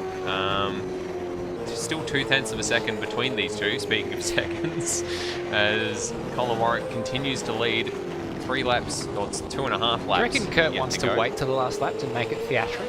I reckon he's going to wait until those tyres of Colin Warwick's are completely gone, which will probably be on the last lap. Well done, Stairs, says Michael Zalavari. Thank you. Not sure what for. Oh, just everything, my existence in general. Not Surely that dying would be well for done, 30 Fred. laps in a row. Surely that would be well done, Fred and Judy. Oh, that's a bit wide there from Kurt Stenberg. He's dropped car lengths. He has indeed, out to 0.4 of a second, so lost a couple of tenths. I mean, he's got the 2-lap newer tyres, but they're still old tyres in Yeah. the scheme of things. I It's a guess- relative thing. At a certain point, until you fall off the cliff, the tyres will just sort of hit a general level of crapness. Mr. Walshy thought you said coda, as in Circuit of the Americas. Ah, yes, the end of the song, Circuit of the Americas. Meow, meow, meow, meow, meow. Incredible My commentary. favourite coda moment. Well done, Stairs, says Michael Zalavari once again. He doesn't actually, but I'm just imagining. Penultimate lap, and Kurt Stenberg just not quite close enough at the moment. Colin Warwick is holding him at bay. Colin Warwick with, again, a sort of awkward entry into that turn 3, giving Kurt a little bit of a look, but Colin covers it off. He's a long way back. Look at this. Yeah, this has gone out to about 0.3 of a second, which doesn't sound like much, but If it you're was Kurt under 2. Stenberg, at this stage, you want to be riding the bumper of Colin Warwick here. You'll put him under as much pressure as humanly possible. You'll see that his pants are around his ankles. So, Kurt... So you might as well just put it in. As Colin manages to hold on to it. This is where Colin fell off the track those few laps ago, but he's got it screwed in. Yeah, he needs to absolutely have balls through there. This is where Kurt's closing in just a little bit. And that's the line that Colin has been taking throughout both races. And it seems to work for him, as I said at the end of the last race, but it just looks like Kurt's faster through that section. Not fast enough, though. No, he's not quick enough to catch up. He is catching up here under braking on those fresher tyres, but not enough to have a dive down the inside of the next corner. And Colin just seems to have just enough drive off that last corner that he is able to defend the position from his co-admin, Kurt Stenberg, right behind him. But Kurt is very close now as they come towards the penultimate corner on the penultimate lap. Short shoot down to this penultimate corner, so that little wiggle wasn't enough for Kurt. Oh, this is very, very close indeed. Colin got a terrible run off the penultimate corner. Kurt could have had a go, but he didn't. He kept in behind. He's bump drafting Colin Warwick all the way through that short shoot to the final corner, and this is the chance that Kurt Stenberg has been waiting for. It's the final lap of the race. He draws alongside down into turn 1. Who is last of the late breakers? We've seen Colin Warwick be last of the late breakers so many times, but Kurt looks like he's got the job done, and can he slam the door shut in Colin Warwick's face? Colin tries to sneak his nose up the inside of turn 3, but by a nose, it's Kurt Stenberg in the lead. Colin Warwick's going to shove it down the inside of turn 6. He's going to have to. This is his best opportunity, and Kurt knows that. He's going to try to close it off. Kurt goes to the outside, actually. Colin goes very late on the brake. Oh, he's not going to get that stopped, but Kurt sweeps his nose. He went deep as well, and somehow they didn't have contact. Somehow they came out of that both facing in the right direction. I thought for sure one of them was going off into the boonies. Or Kurt didn't have a great run through the middle of this corner, and Colin is catching up. He's absolutely going to send it if he gets half a chance. There is one car ahead of them. That's a bit of traffic. Could that play into it as they finish this race? Colin right up his chuff as they come through turn 12. They got this sort of back straight down to turn 13, past the Charlie Whiting Memorial Crane and into turn 13, but nowhere near close enough. He might be close enough to have a dive down into turn 14, which is a pretty tight left-hander, almost right-angled. But I reckon Colin Warwick's gearing up. He's going to try to have a go off the last corner, see if he can win the drag race. And they have got that traffic just lingering up ahead of them. Is that going to balk Kurt in just the wrong moment? There's a little bit of a gap now that he has on Colin Warwick, but I think you're right. I think Colin Warwick is setting up for that pass. The lap traffic couldn't have come at a worse time for Kurt Stenberg as they get towards the final corner. I think it's clear it's not going to make too much of a difference, but can Colin Warwick get a drive? No, he's gone out into the grass. So Kurt Stenberg is going to hold on. What is going on? I think Kurt's doing a little bit of theatrics there. He knew that that would happen. He put the brakes on. So that they would go sideways across the... It's a shame. Penalty and disqualification for Kurt Stenberg. Brake checking on the line. Yeah, I think Kurt knew he was going to be on screen there. He had enough of a run, and there was no way that Colin Warwick was going to get the win. So a remarkable finish to that race, an unusual one. But Kurt Stenberg is going to go away with race number 2. The margin not as close as it was, despite the fact that they crashed into each other across the start-finish line. As race 1, it was 25 milliseconds, 1/10 of a second, or 1.5 almost, tenths of a second separating the two.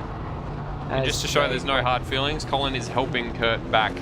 I wonder if Kurt's actually run out of fuel or if he's exploded his engine, possibly. Maybe that wasn't theatrics. Maybe he actually ran out of fuel. Nah, he definitely stomped on the brakes. That was far too dramatic. Yeah, actually, I feel like I remember seeing the brake lights. Yeah. Let's see it again. See if we can. Did Kurt run out of fuel on the line? Matt was Alvari having the exact same query, and also saying clench time, keep clenching, too much clench throughout the course of that last lap. Well, he's getting pushed now, so he's run out at this point, I think. Or maybe no, he is running out of his own steam, maybe. So it's a daisy chain of cars pushing each other along. Yeah, so let's... Luke Rosella came home in 3rd, by the way. This is the onboard of Colin Warwick coming up to the final corner here, and Colin Warwick was just trying to carry so much speed. He'd given it up because he went onto the grass here. And let's see if we can see those brake pedals. He definitely brakes. Oh, maybe not, There's no brake lights there. Maybe he did run out of fuel. If he did. And Colin wasn't expecting it because he was trying to get the slipstream. The slipstream. If that was legitimate, that is incredible. We'll wait to see. We'll have to have a chat. Drop into the commentary. Yeah, having a chat is generally what we do. So, as I was saying, Luke Rosella ended up coming home in 3rd. Zach Baker in 4th. Brody Steen 5th. Sean Allen in 6th. So Brody Steen lost out to his teammate in the end. Dane Liccardo in 7th. Lachlan Burke in 8th. So Dane managed to hold on to that over Lachlan. Benjamin D'Alia in 9th. And RSM Latuno rounded up the top 10. So... waiting to see if they're in the chat. They're still making their way back to the pits because no one's got any fuel. On board with Kurt. Let's hear it cough, says Michael Zalavari. That's a good point. See if we can get that one Hopefully we've got enough time. I'm sure we do. They never seem to rush. Especially not when they're getting pushed back to the pits. It's like a toddler has glued 4, now 5 Hot Wheels cars together, nose to tail, to make a supercar. And handbrake, asks Rossi96. I don't think they really have handbrakes. I mean, some of the series do, because I know we've done WRC in the past and they definitely have handbrakes, but... WRX. Haven't seen any evidence of Kurt using his own steam after he crossed the finish line. So, man, if Colin Warwick was paying attention, he might have won that. Luke Rosella says, I should retire from sim racing. Here we go. Let's have a listen.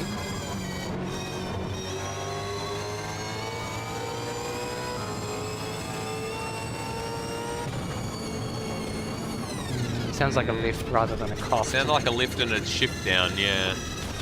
Brody's Racing says F. Call me the Adelaide Crows because I am rubbish, says Luke Rosella. My goodness. That's not fair at all. That is fair. To the Adelaide Crows, not to yourself, Luke. Oh, yeah. Obviously. And Termo, we've got Fs in the chat, as you would expect. And I think we've got a few of our podium sitters, the 3 podium sitters that we had in both races. All right, let's ask the question we've all been wanting to know. Kurt, what happened at the end there? Did you run out of fuel or were you just doing theatrics? No, I legitimately ran out of fuel.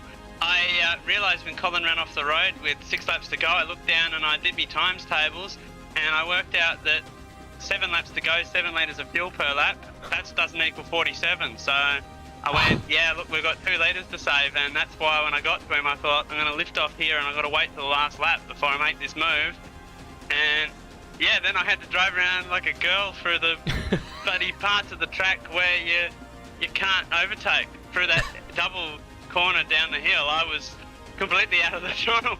Incredible. Well, I mean, you and Colin were absolutely nuts to butts through the back end of both of those races.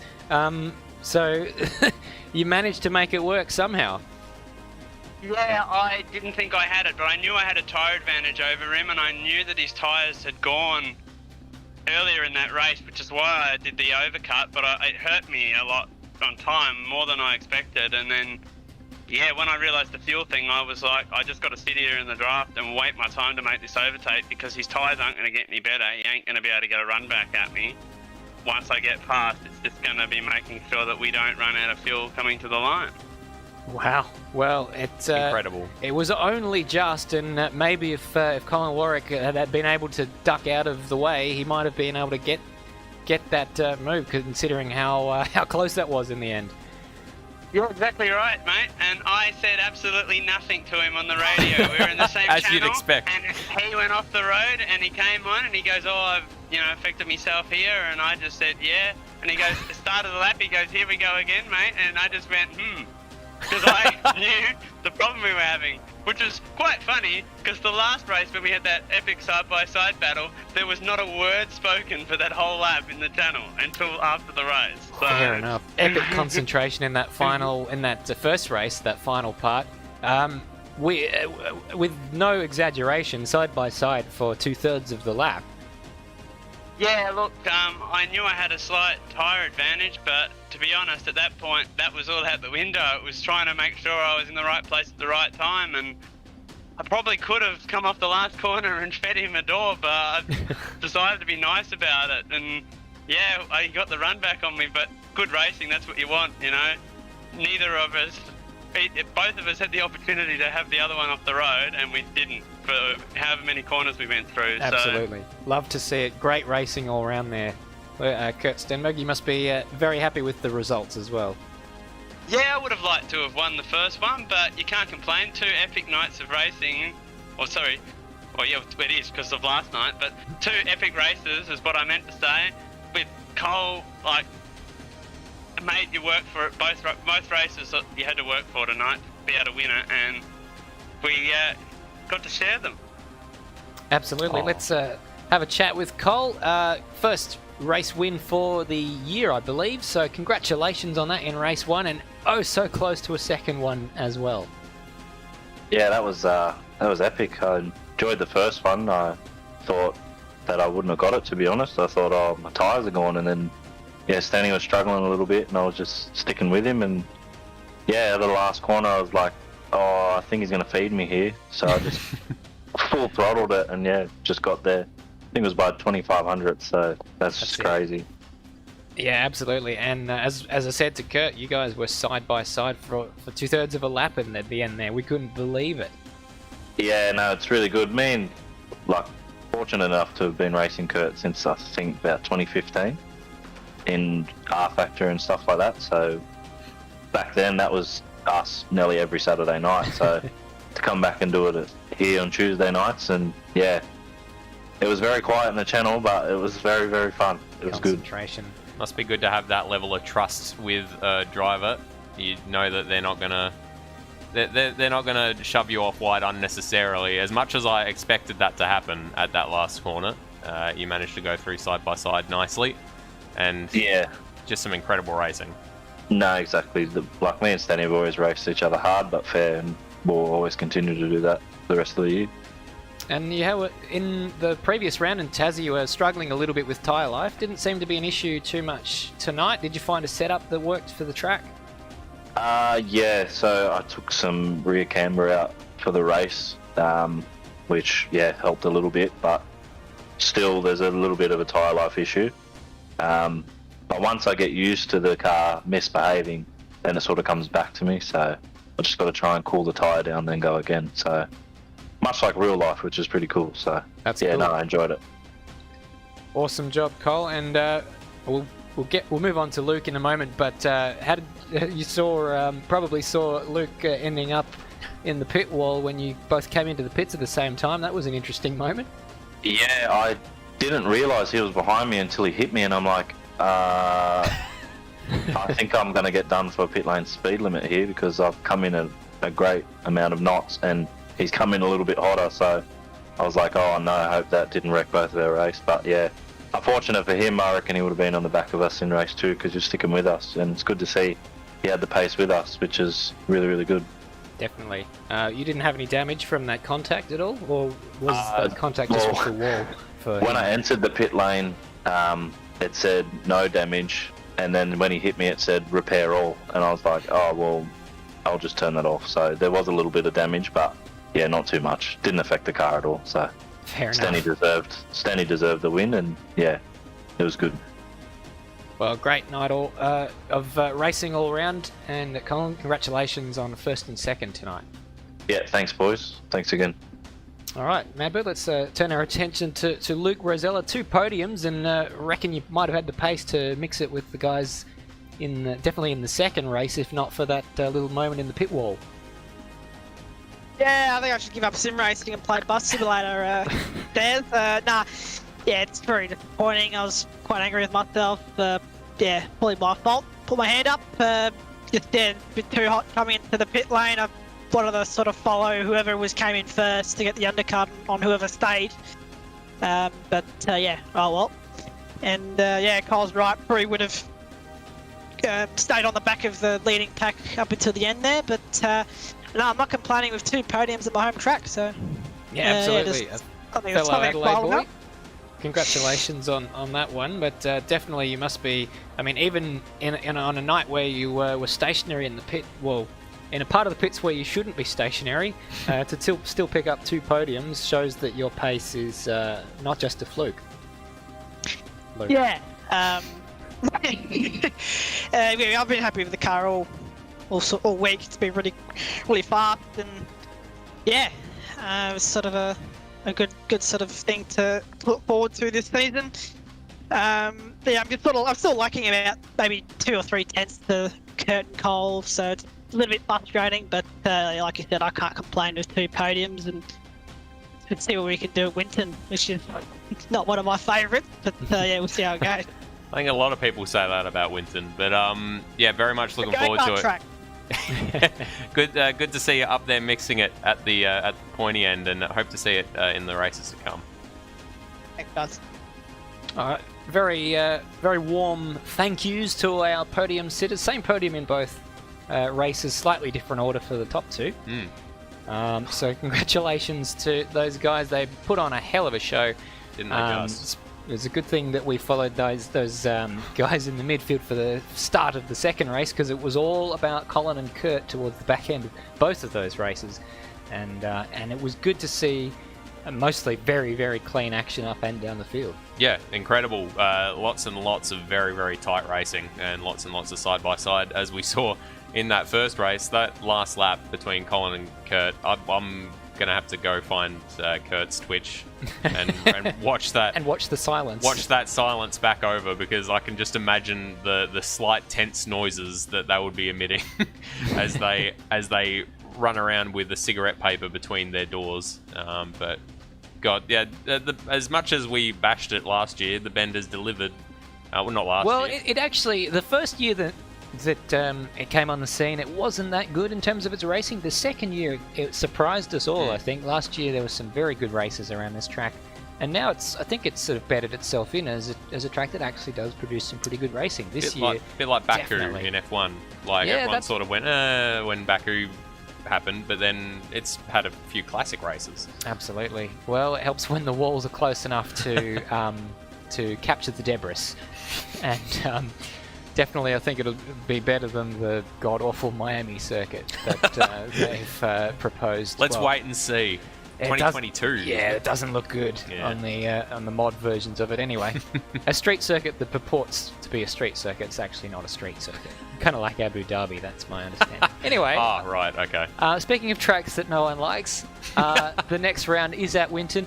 I actually like this track. I've always liked commentating on it. It actually produces really good racing in the ASC Championship. Here is a reminder of the championship calendar. So Winton is coming up on the 1st of June, and don't forget to check out the Super 2 race the day before that on the last day of May, the 31st, for the Super 2 action. But yeah, June 1, 1 week after the real life, or well, a couple of days actually, after the real life Winton Super Sprint.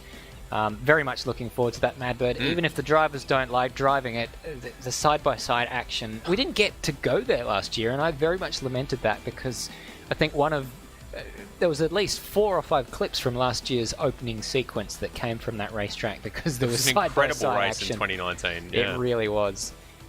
So very much looking forward to that. That's all we have time for, Madbird, tonight. It is, yeah. The Bend delivered with 2 cracking races all up and down the field, and I'm a little bit hoarse after it, and you're a little bit sheep. I'm a bit goat. Ah, nice. Thanks very much indeed for watching. I've been Stairs. I've been Madbird. Bye for now. See ya.